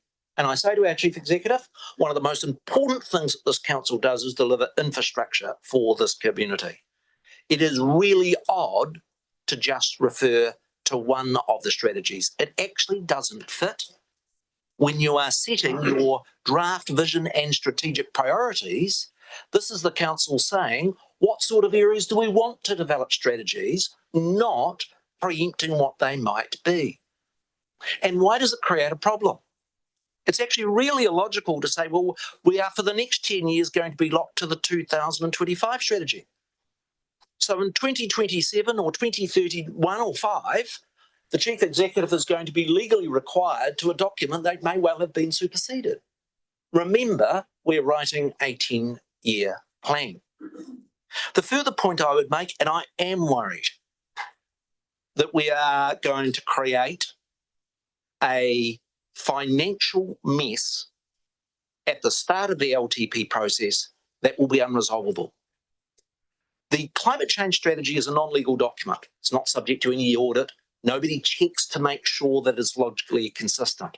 Be absolutely aware that the long-term strategy, before we take it to the community, has to be absolutely logically consistent. If you're saying you're going to reduce emissions by 25,000 tonne per year, the audit officer is going to be asking Nigel, how? The audit officer is going to be, and where's the money? Well, I know in our current work, and it's great work that we are doing, we are funding solar panels. In this very financial year, we're spending $1 million on it, and we're going to reduce emissions by 87 tonne. The strategy says that we're going to reduce emissions by 25,000 tonne. It means in a single year, you would need to put solar panels on every single building in Nelson at a cost of over $500 million. It's all very well having a passion for climate change, but proposing things in a serious document like a long-term plan that are about as successful as telling this council that I'm going to get to Mars. It is irresponsible, and it is not the way in which governors should proceed. I do have concerns that this council is spending money in the interests of climate change in a way that is wasteful and inappropriate. I want to congratulate the Chief Executive. Putting climate change money into a work time scheme was not good use of council money and would achieve nothing for climate change. It's not right that this council has spent ratepayer money on a rice making machine. I'm sorry, I do feel strongly about climate change. I want us getting results. I want the targets to be realistic. I want it to be consistent, and I want to be able to stare the ratepayer in the eye and to say that we are delivering good value for money. And it is for those reasons that I will be backing Councillor Courtney's amendments. Other speakers? Councillor Brand. Thank you, through the chair. I want to speak briefly to my position today because I know my vote on the climate strategy last year is part of the context for how people may interpret my decision now. At that time, my concern was not about climate action itself. It was about the affordability of a specific emission reduction percentage for some of our most vulnerable families and small businesses. Many were already struggling, and with the fuel crisis now pushing costs up again, those pressures have only increased. That concern remains real for me. But strategic priorities are not budgets. They set direction, not spending. They do not commit us to any particular percentage, program, or cost. Affordability will be tested properly through the long-term planning process, where we can weigh impacts, trade-offs, and what is realistic for our community. I also cannot ignore the clear signal from our residents. 87% say safeguarding the environment is the most important council activity, and 70% want climate action. As a unitary authority, environmental stewardship is one of our core statutory responsibilities. For me, the question today is not whether we care about the environment or the climate resilience. We all do. The question is how we express that in a way that is balanced, grounded, and aligned with both our community's expectations and the capacity to pay. I am comfortable supporting the inclusion of environmental priority that recognises the risk we face and the responsibilities we hold, while still allowing us to make careful, affordable decisions through the long-term plan. That is the balance I believe our community expects from us. If the stronger wording of Councillor Stallard's amendment is supported today, I can stand behind it on the basis that it is a direction setting only and that affordability will be addressed later. And if that wording does not pass, I can support the alternative wording provided by Councillor Courtney, which still acknowledges our environmental responsibilities in a way that is more closely aligned with my comfort level and my ongoing concern for those who are struggling. In both cases, my position is consistent. I support recognising the environment and climate as part of our strategic direction, and I support doing so in a way that remains realistic and fair for the people who are finding it the hardest to keep up. Thank you. Thanks, Councillor Brand. Deputy Mayor. Thanks, Mayor Nick. I just note that while we've been debating this, the lead story on Radio New Zealand, urgent decisive action is needed on how communities will pay for the cost of adapting to climate change. A major new report says climate-driven severe weather events were already causing long-lasting hurt, grief and fear, and tens of thousands more people would likely be exposed to hazards by 2050, the Climate Change Commission said. And it goes on. This is happening as we speak. Attention being drawn to this issue. I have a personal dilemma. I mean, this really is a dilemma. Am I going to vote for potentially an unworkable or undeliverable LTP? Do I rest easy and thinking, oh, well, it's just a draft that's going to go out. We're going to elicit communication and submissions from the community? I hope we do. That's what draft LTP is all about. Is putting in place, as Aaron's amendment would do, is putting in place the implementation of the 2025 climate change strategy boldly aspirational, or is it fiscally irresponsible? That's the question that's sitting on my mind, and I do reflect on Councillor Brand's words. I do think that fiscal reality will determine the implementation of the strategy. That's inevitable, that fiscal reality would do that. And as the Mayor's pointed out, it would be impossible for us to spend $500 million on putting solar on every building in Nelson. But that would be an aspiration that I'm sure all of us would like to do. It's how we do it. So I do think it's up to councillors to set aspirational targets. That's why I voted for the strategy last year. I voted for the climate emergency many years ago. I think it's up to councillors to set aspirational targets. Then it's up to the chief executive and staff to give consideration as to how we would deliver it. Then give that back to councillors to make the vote. That's the process. I'm pretty certain in my mind that's the process. However, my challenge would be to the community, and I do, as Maddie has pointed out, say thanks to everybody who has emailed in. It's been really fascinating to see the range and depth of discussion in those emails. But my challenge to the community is stand beside us in this path, and I know you do, or we stand beside you, hopefully. And in the community engagement, if Aaron's amendment is successful, through community engagement, we've got to work out practical solutions and ways forward that this city can put in place that are going to work, that's going to bring the majority of the community with us. It's incredibly important that we do that together, not through some, let's hope that the councillors are going to get it right. It doesn't work like that. So I'm happy to vote for Aaron's amendment, but I'm equally absolutely happy to vote for Councillor Courtney Mills' amendment if Aaron's is not successful. Thank you. Other speakers? Councillor Skeggs. Thank you, through the chair. Look, I support the 4 strategic priorities that we have as drafted, and I want to speak directly to that the proposal to remove the environmental aspect from that list.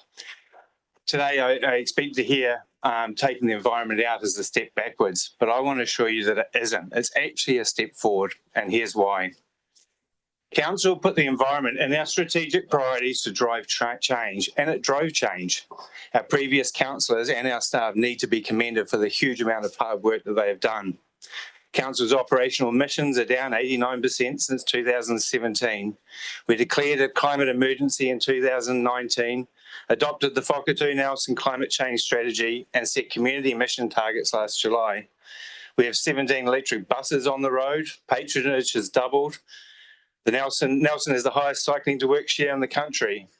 Project Maitahi, we've asked, is putting in 125,000 native trees into the ground, and we're well in the process of converting our forests. Our infrastructure renewal and capital program is focused on mitigating the negative effects of a changing climate, and our CCOs are leading the business sector with national awards. Every single report that council receives also now carries a climate impact section. That work is no longer aspirational, it is institutional. It runs through statute, it runs through our long-term plan, it runs through capital programs, it runs through our iwi partnerships and through our operational policies, and through the vision and community outcomes that sit alongside these priorities. Our vision already says we care for each other and our environment. Community Outcome 4 already commits us to a healthy and protected natural environment. Strategic priorities are not where we list our values, and they are not a permanent honour roll. Strategic priorities are where we choose to lean in, where council attention and resources need to shift. The 4 on the page pass that test. City centre revitalisation, community connection, economic development and value for money generally need a lift. The environment in this organisation does not. It is woven through statute, policy, capital programs and operations. Removing the environment from priorities is not abandoning it. It is recognising that we have moved it from project work into a way that we operate. I be supporting the recommendation as drafted. I understand I'm comfortable to put environment in as long as we don't lose focus on the other top priorities. Should we do that, I wouldn't be able to support a amendment that has an implementation of a particular strategy, so I won't be supporting the first one. Thank you. Thank you, Councillor Skeggs. Councillor Hodgson. Kia ora. My aspiration for the strategic priorities is that they would clearly articulate the trade-offs that we need to make as an organisation to deliver on our shared goals. They should guide how decisions are made across council, not just as signals to the community, but policy that shapes practice. The previous priorities that we had in our last LTP could have been read on the front of almost any LTP. And if that's the case, then why have them? Legally, we actually don't have to have them. I'm glad that we ditched the old ones and that we started with a blank slate. The chief executive set a very specific task to councillors to define the trade-offs that his staff need to make. The four in front of us are not perfect and they wouldn't be what I would have chosen, but they are a significant improvement on what came before. I plan to support them because the perfect shouldn't be the enemy of the good. There are a few different ideas as to where the strategic priorities actually fit within the LTP. If this is our bread and butter, and if it's not perfectly clear to us, then it's got to be even harder for the public. I've read the 100-odd emails that came through in the last 48 hours, concerned that NCC was abandoning its climate and environmental efforts. The concern, fear, and frustration does need acknowledging. I had a picture that I think that the Nigels would particularly appreciate. So imagine that we're a ship heading to a new land. Council's vision is a clear picture of where we're going. The community outcomes describe what life will be like when we get there. The council is the ship, and the strategic priorities are how we set our sails for this part of the journey, where we adjust our efforts as conditions change.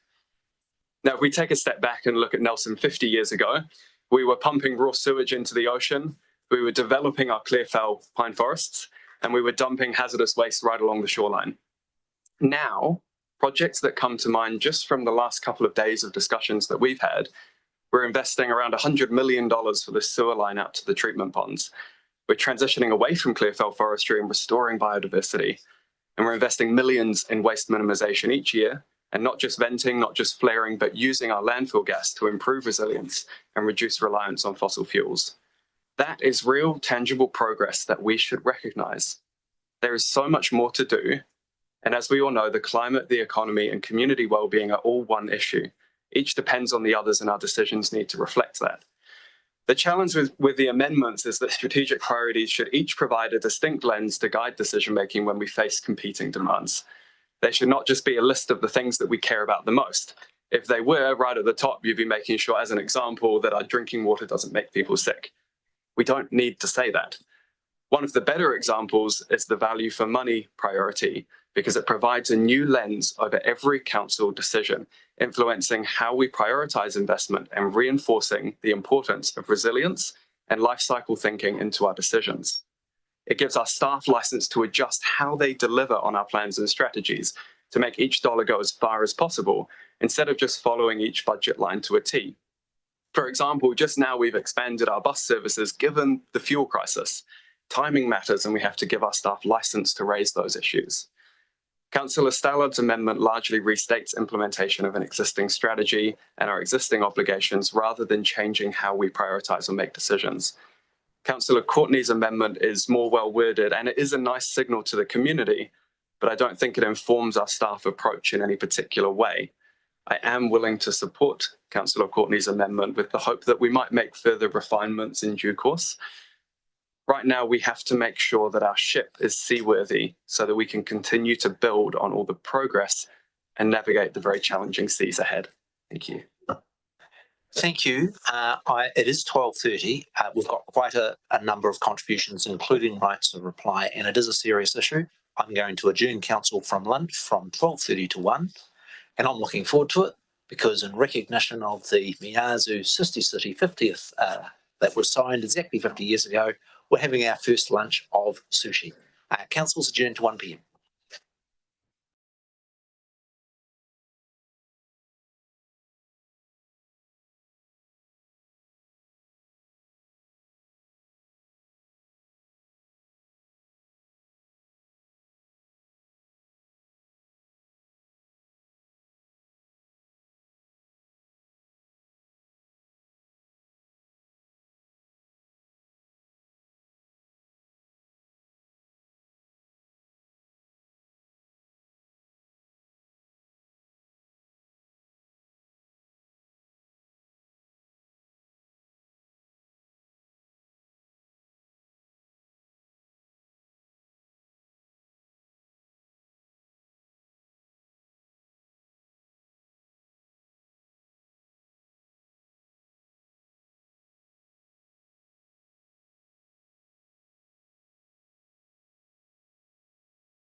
debating the draft strategic priorities. And we have a number of speakers have contributed. The floor's open to others that wish to. Councillor Pakipaki. Kia ora mai tātou, might as well get this rolling, eh? It's good fun. Okay, so I'm just looking at our strategic priorities. I'm just worried that we've got a wee bit of a disconnect here because it's kind of like it's a bit of a red herring rolling around, blowing a dog whistle all over the place. We've got these strategic priorities and they are pretty benign in there. I mean, value for money. I'm looking at the people behind me and thinking at what stage do we need to remind them their job is to provide value to money for the community, yet we've got it in our strategic priorities. That's a bit odd, eh? I don't think anyone that's sitting behind me has no value for money in terms of their job outcomes. Community connections. I mean, the four items that we've got here are council business. This is kind of what we do, and there's a focus part of it. This opportunity gives us that chance to be able to throw something into the mix there that reminds us it's an anchor stone. It's an anchor stone of where our priorities lie. There's a process that'll go through. There's a whole lot of steps as Councillor Rainey has Deputy Mayor Rainey, sorry, Councillor. We're in this funny position where we are trying to sell something that's already part of core business. That's why I asked the question earlier on to say, then what's the problem with having environment included in on our reminder list of what our priorities are? And it goes back to my thing about, the arguments have been made, the risk of not achieving the targets is not a compelling argument to saying, oh, we can't afford to get these, so then we won't do anything at all. It's not really necessarily the case because council's already doing a lot of stuff in that. But this here is a really good anchor stone to keep us. Also, the other argument, 2002 Local Government Act, we're 24 years into the LTP, the term changed a bit, but what we know it today. How many items have been included on LTPs in the past that haven't been achieved by councils across the country? The list is long. That's because they try and jam and try and get everything in there that they can. That doesn't stop them from developing an LTP, and it doesn't commit us completely for 10 years because every new council, why are we going through this LTP process again? We're revisiting it every 3 years. We have that opportunity. So that's why I think this is a really good opportunity just to remind us where our priorities lie. The community's been really clear about that. And I think that, the difficult things are the catalyst for change, and to change the behaviour that we currently have, our lackadaisical attitude towards the environment. We need to embrace these difficult challenges. This is like the practice run. We've got to get ourselves sorted and strengthen go to the gym in terms of our fiscal management to be able to figure out and get our brains going to figure out how we're going to be able to achieve it, because it's not going to go away. Apologies to the CEO, Nigel. I said I was going to be real quick. So, mihi atu kia koutou. And sorry, I'm going to vote in favour for the first one. And it's not as specific for the second one, but I would support them. I think our intention is quite clear across the board. Are there any other contributions? That being the case, I'll provide Councillor Stallard with the right of reply, of which he has up to 5 minutes, and then to Councillor Courtney. Just a quick reminder, not going to be too strict.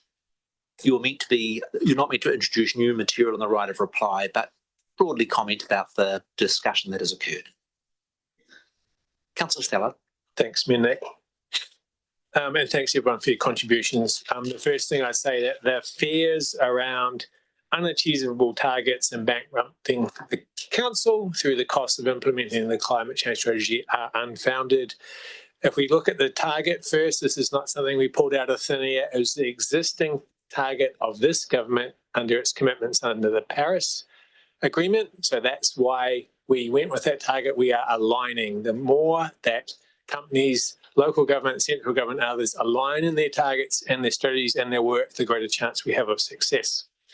It's also very clear in the strategy that everyone plays a role and that target is not our sole responsibility. Obviously, the government needs to do most of the heavy lifting on that. So I wouldn't expect us to be hauled over the coals for not meeting the target, because we can very easily point to the fact as long as we're doing our share of the work. Secondly, around costs, it's interesting that we're hearing a lot of people say we cannot afford to take climate action because we're in the middle of a fuel crisis. But we do hear that time and time again.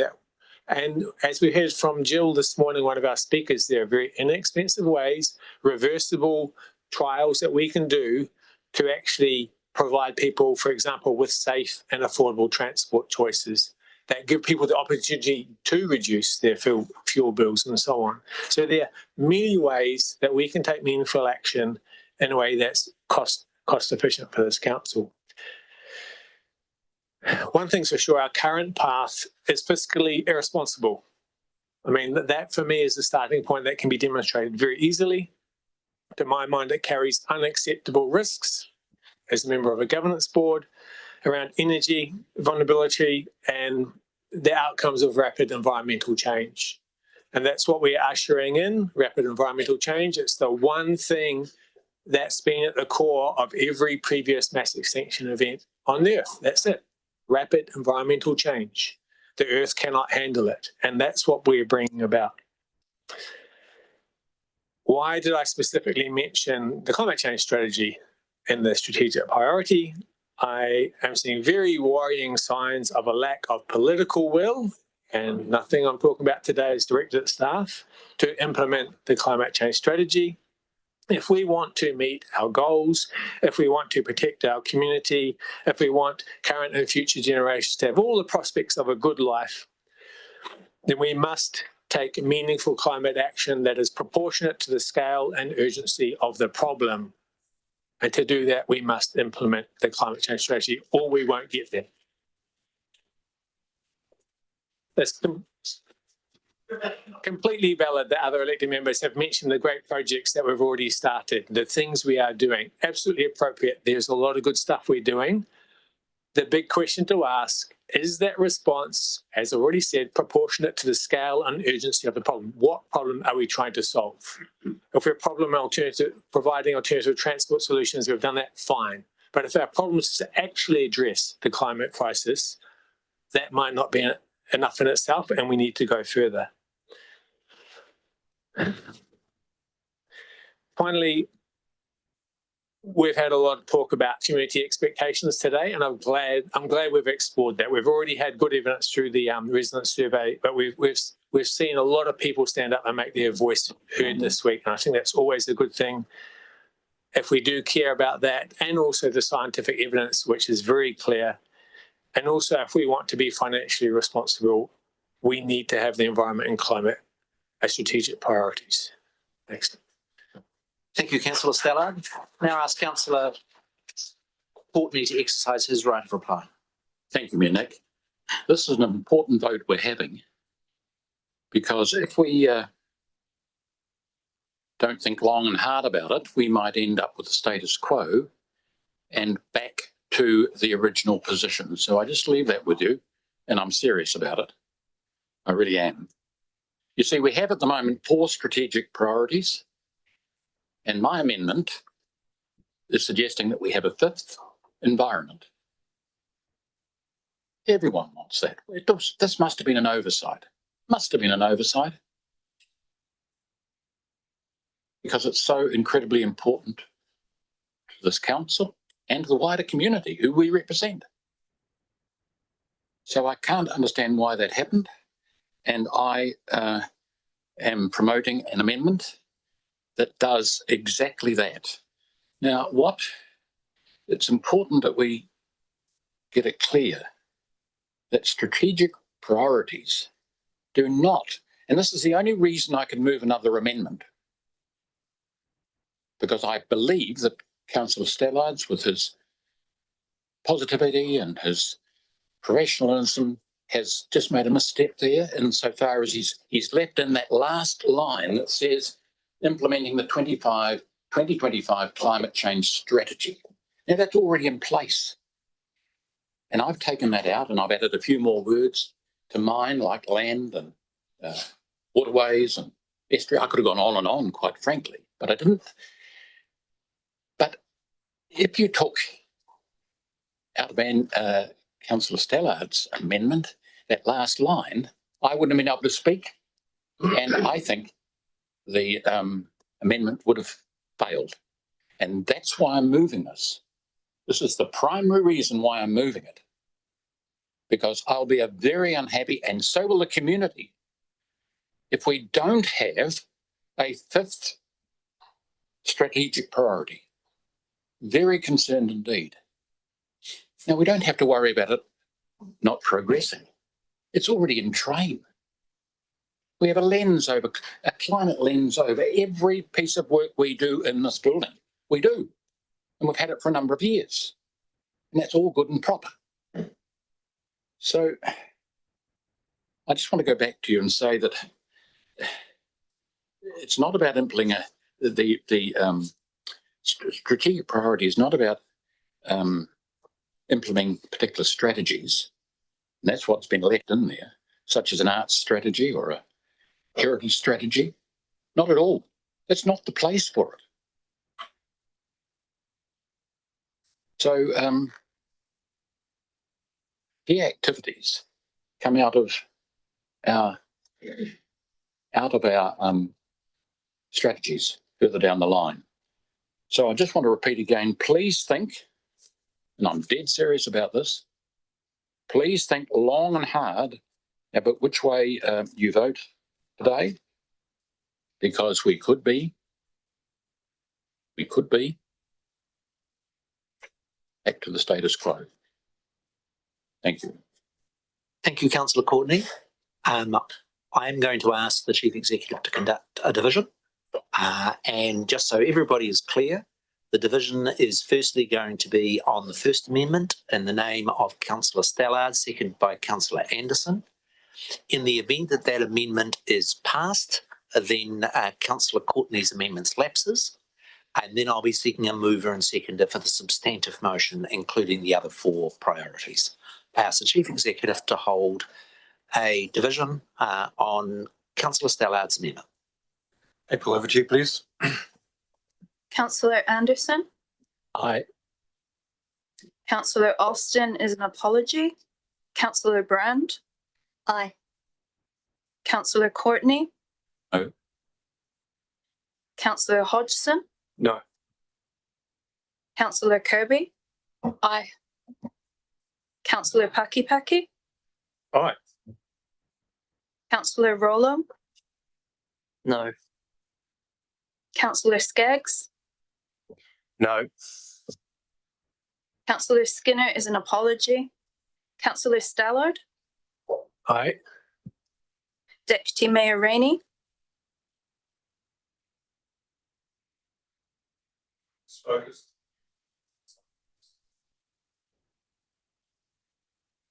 No. Mayor Nick. No.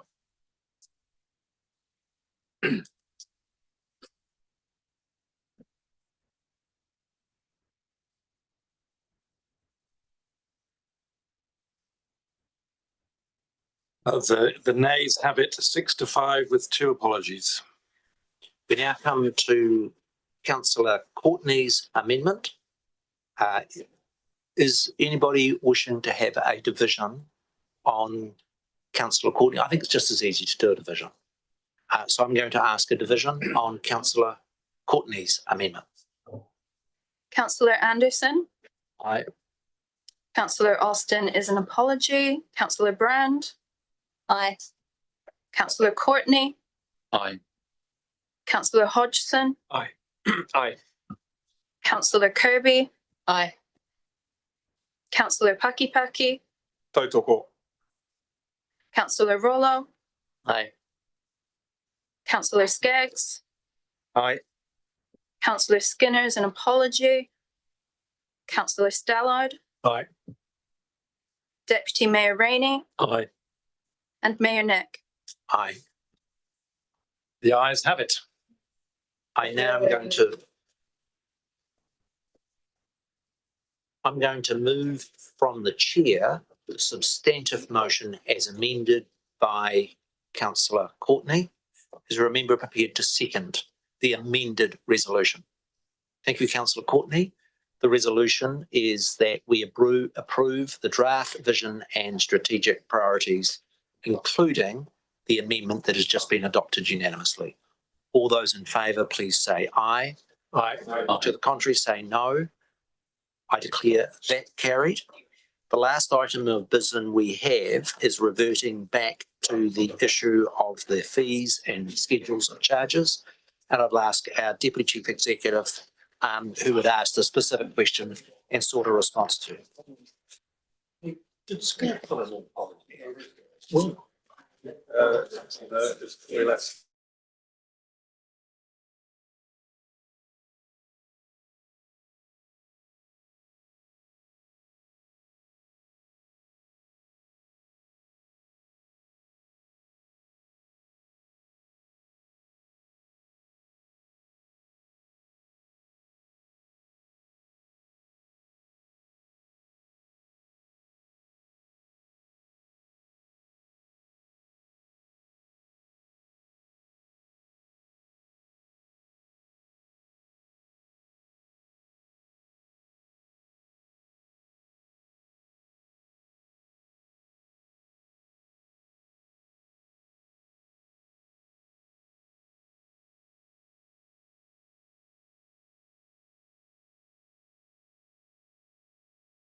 Setting of the schedule of fees and charges, I had put a question, and we are in question time, so we're quite clear. We're in question time on the report. Quite fairly, the Deputy Chief Executive just asked a bit more time to think about it. And the question was whether there was any room to take off the high edge on the increase in the charges on page 70 in respect of the charge per square metre on refuse. The floor is yours, Alec. So through the chair, we've had a quick look, and bearing in mind that this is all based on a number of assumptions, but we believe that we could go to $125. As you suggested, 120, we think 125, down from 136, and we'll have to monitor that as we go. But that's where we're at. On the basis of Alec's advice, then I would like council to consider the amendment. That would amount to a 17% increase rather than a 27% increase in the per cubic metre amount. I'm more than happy for members to ask any questions of officers either on the amendment or on the substantive report. When we've considered the questions, then it is my intention to move the amended motion. Councillor Brand, then Councillor Rongo, then Councillor Paki.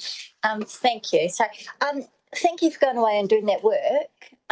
That's great. I just wanted to understand, because we had 136 and we went away with the mayor on 120, but come back at 125. So, but that $9 difference in there, what are we not having? What you said we have to watch it and see how we go.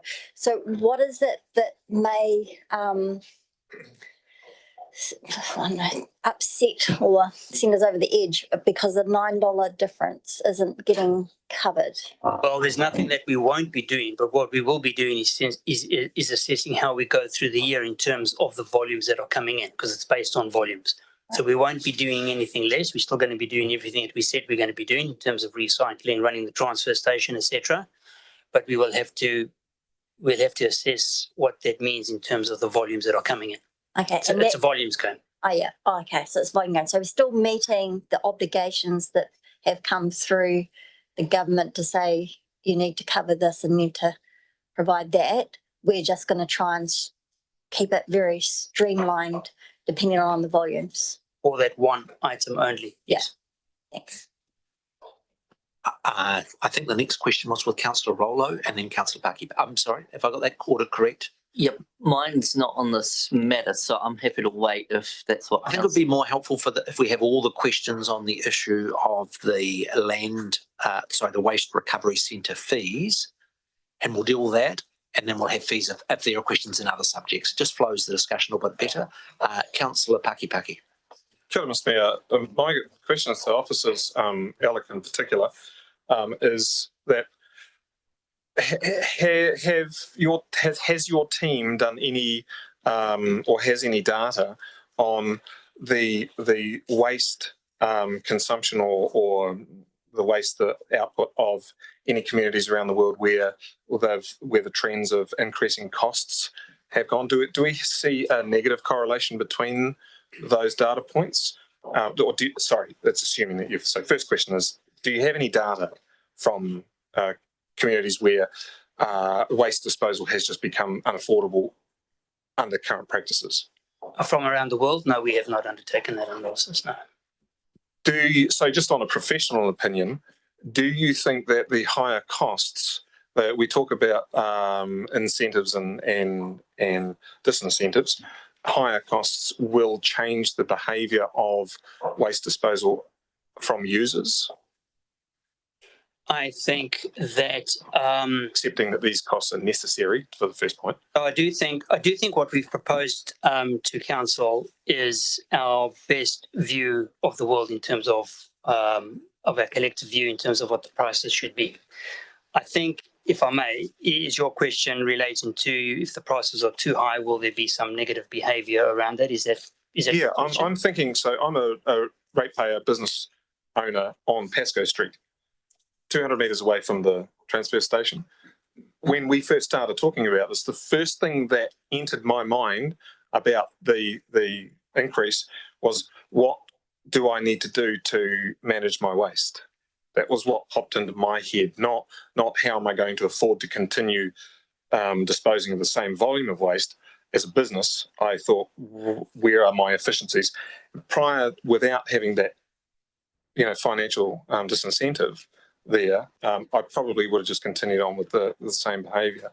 You think that have we got any trends that you've noticed? I understand the question. I certainly think that higher prices will certainly show people's view in terms of what they will or won't be doing, and looking at practices within their own businesses or even at home. People recycling a little bit more, people looking at worm farms, looking at compost and all of those things. Absolutely. I think that does do that, yes. So if one more, Mr. Mayor, if I can. Sure. So do you think that as a disincentive, do you think that behaviour is actually going to change within the sector of that output, the amount of that output, because of the higher, because the costs are always going to just simply keep going up. Do you think we're going to see that in our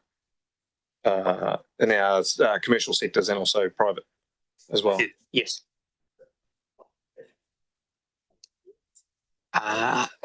Councillor Courtney.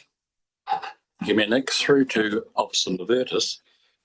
Is what is it, 11 cent reduction, is it? 11 cents reduction? No, we're going from 136 to 125. $11. $11 per cubic metre less. $11, yes. Just for that item. No, 11. Yeah, that was the one I got. $11. So who carries that now? Is it going to be burdensome on the ratepayer, or is it? Well, at the end of the day, this is a closed account, and we have to match the volumes. We've made an assessment in terms of what we think that's the lowest we can go. We will have to assess that during the year, and ultimately it will fall on council. But we will endeavour to make sure that that price point reflects. It's a compromise. at the end of the day, we need this. We genuinely need this to go through, and it's a compromise. But we'll have to monitor that as we go through the financial year next financial year. Yes. Did I hear you correctly? Just a sub on that. Certainly. Did I hear you correctly when you said it would fall on council? Absolutely. Well, the council's got no money. That It's I the do know. ratepayers' money. That I do know, but this is, and what we're trying to balance is, in terms of volumes and in terms of price, and this isn't a simple equation, and this is a really complex matter, and we think to trying to reach a compromise on that one item alone, 125, is something that we can live with. We will monitor that, and we'll see how we go. Well, thank you for doing that. Thanks, Councillor Courtney. Now I'd like to have if there are questions on any other issues with respect to the fees and charges, and I come to Councillor Rollo. Thanks, Nick. It might be for Mandy or Rhino. It's around the $100 fee for the sale and supply and alcohol, and pre the going out for consultation, I asked a question at the meeting if that $100 reflected what council was doing, or if there were other ways we could look at reviewing that in terms of we don't have to always advertise in the newspaper, it can be online and everything, and just if we can get a wee bit more commentary on that $100 fee. I mean, is that what we have to do, or can we look at that being lower as well? Through the chair, I think that's on the lowest end already. We don't advertise it in public media, so it doesn't go through the newspaper. It's simply just a recovering staff cost to review everything and to get it online. And just a sup, I guess, is this it's obviously coming in for the first time. Is this something that will be done on demand of license applications that are coming in? If we say we have half a dozen this year, but next year we look like we're going to have a lot more, are we going to be looking to increase this quite quickly, or something just as demand kind of happens? It's just on demand.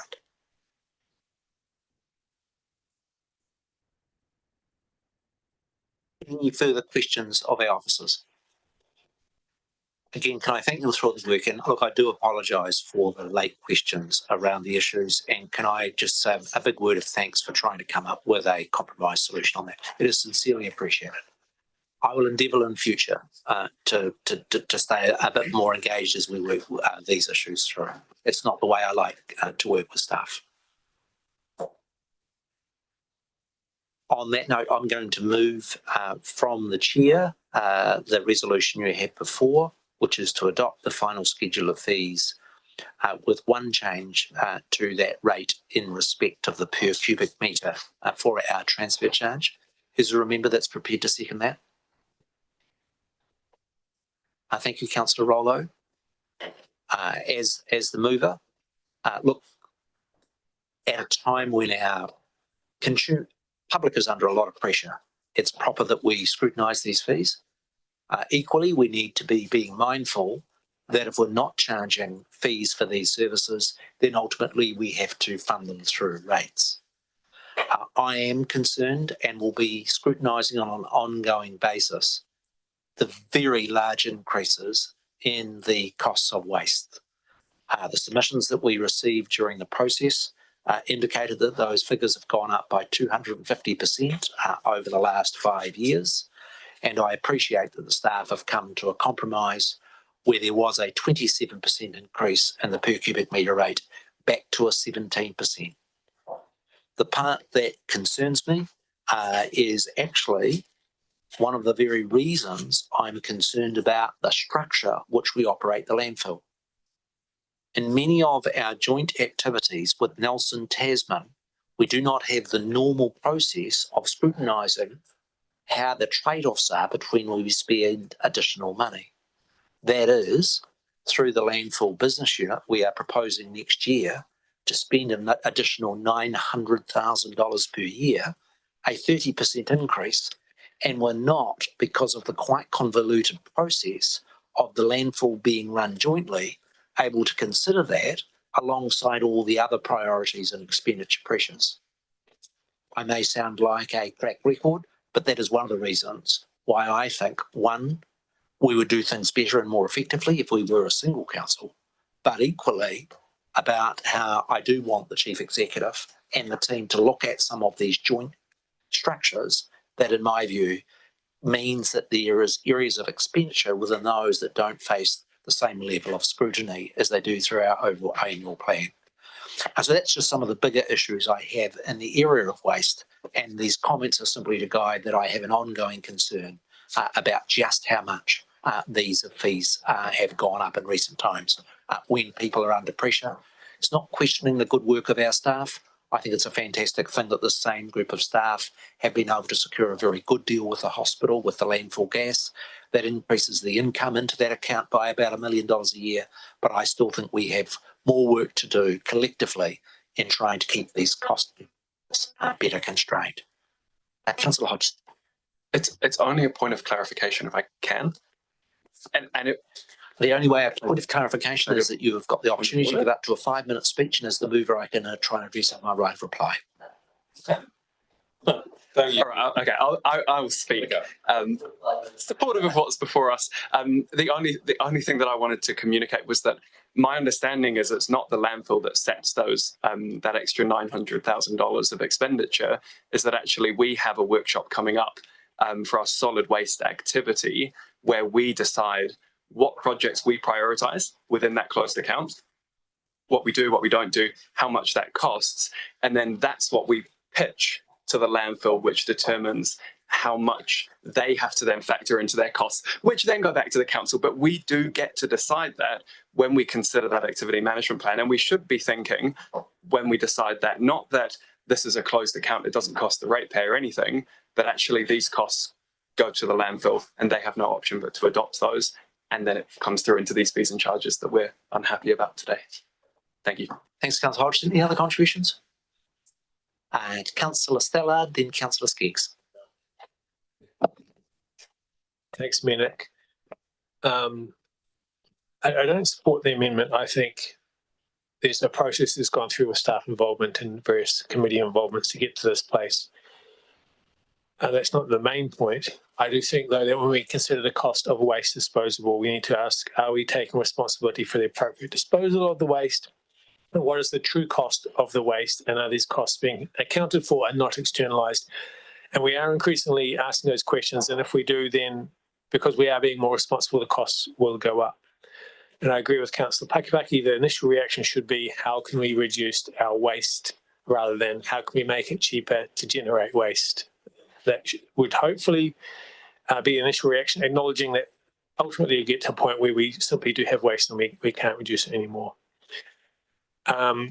This is basically a subsidy. The proposed amendment as a ratepayer or community subsidy of people generating and disposing of waste. My approach to subsidies is that the more harmful the activity, the less you would subsidise it. And in this case, generating and disposal of waste is a harmful and difficult activity, and I don't think there's a case to be made for subsidising that.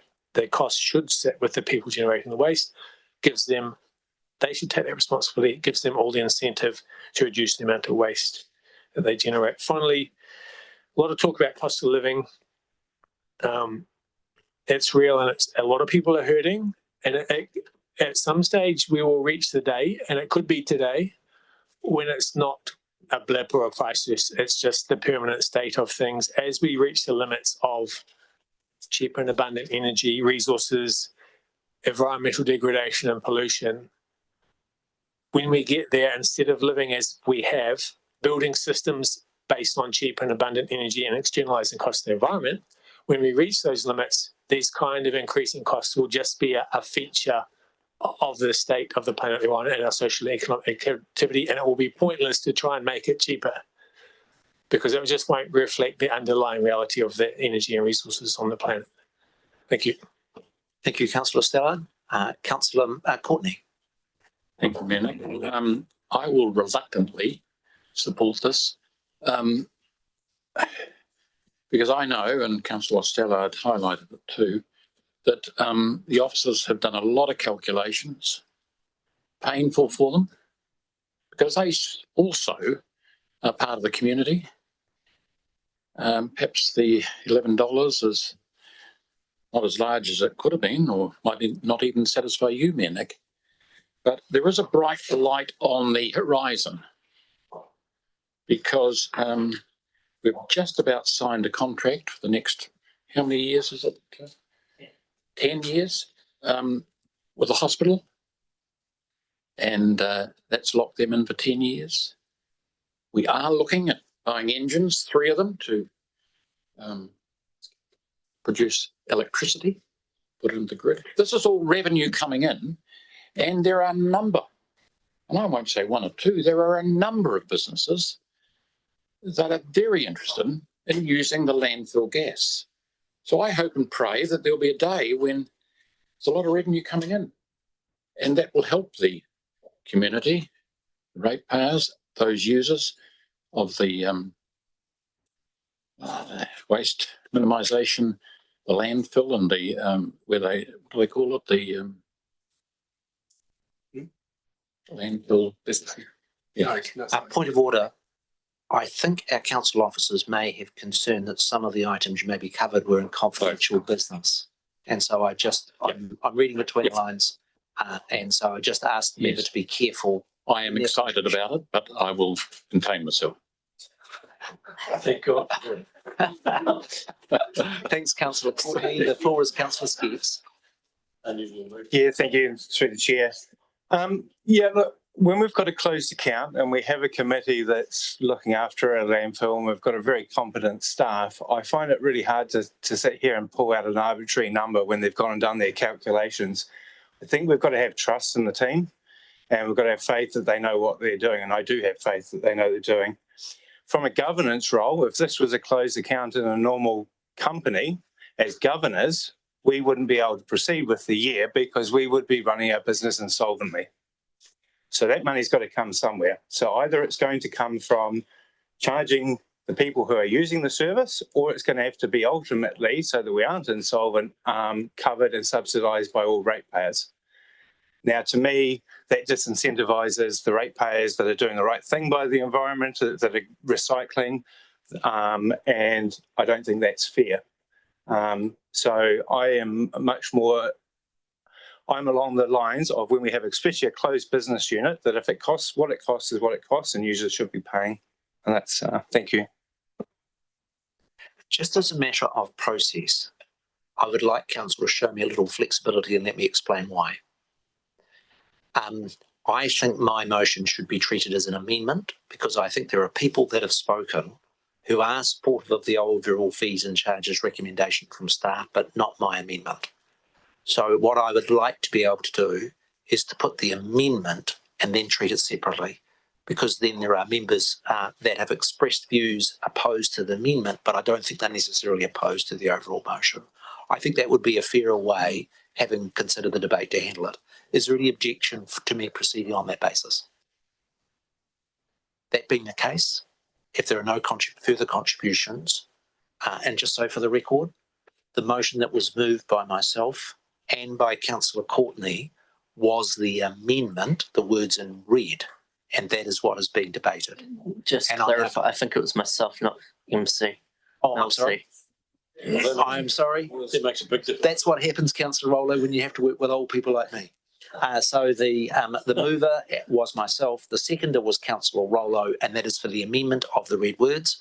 I'm now going to exercise my right of reply. First thing is with respect to Councillor Hodgson is absolutely correct. If you want to get into the beast of council, one of the most complicated things is the joint operations in which we run waste. We've got a business unit that manages the landfill. We've got a national levy.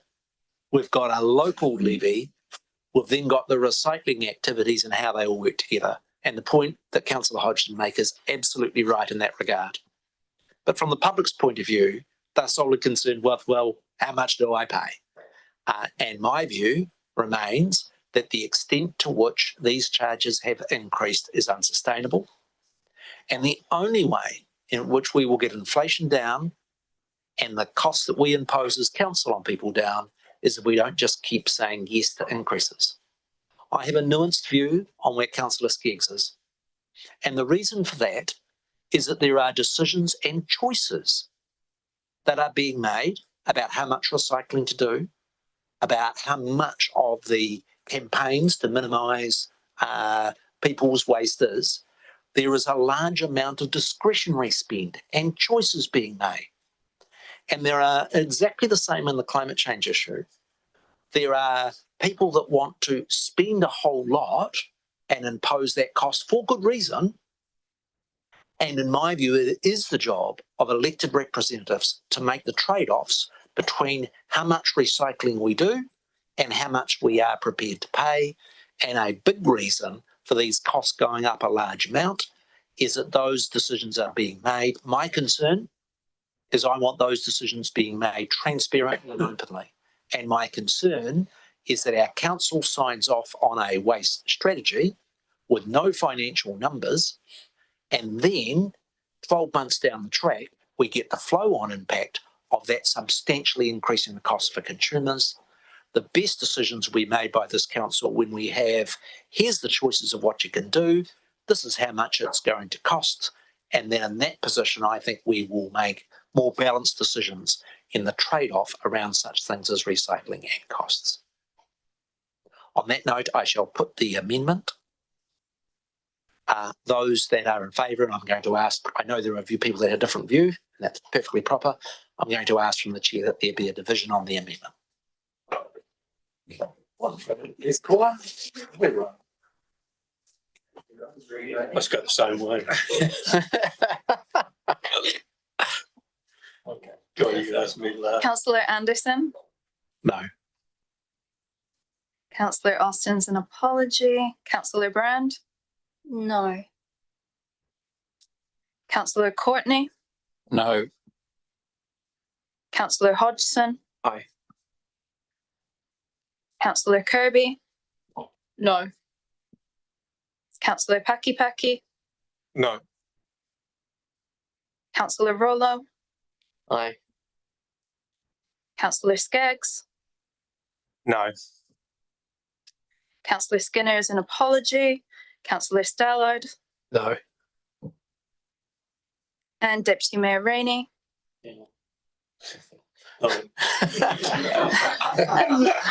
The amendment is lost. Mayor Nick. I would now seek, I'm sorry. So Mayor Nick. Oh, I was a yes, but It doesn't count. I answer. You vote? No, my answer is yes. Lovely. Thank you. That's just hold your horses. I know you've lost.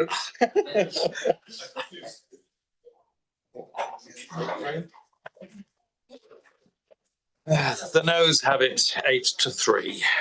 The amendment is lost. We now come back to the substantive motion, which is the recommendation from staff. Is there a member prepared to move that? Councillor Skeggs is moving. The Deputy Mayor is seconding. Is there any debate on the motion? That being the case, I shall put all those in favour, please say aye. Aye. Function no carried. We now come to the motion to exclude the public. I shall move from the chair that under item page 89 of the agenda. You happy to move? Oh, no. Yeah. Happy. I'm happy to see it. Yep. Moved and second that we move into excluded business for dealing with the confidential agenda. It's been moved by the Mayor. It's been seconded by the Deputy Mayor. All those in favour, please say aye. Aye. Those to the contrary say no. That is carried. I'm just going to give the staff time for us. Let's just take our stretch.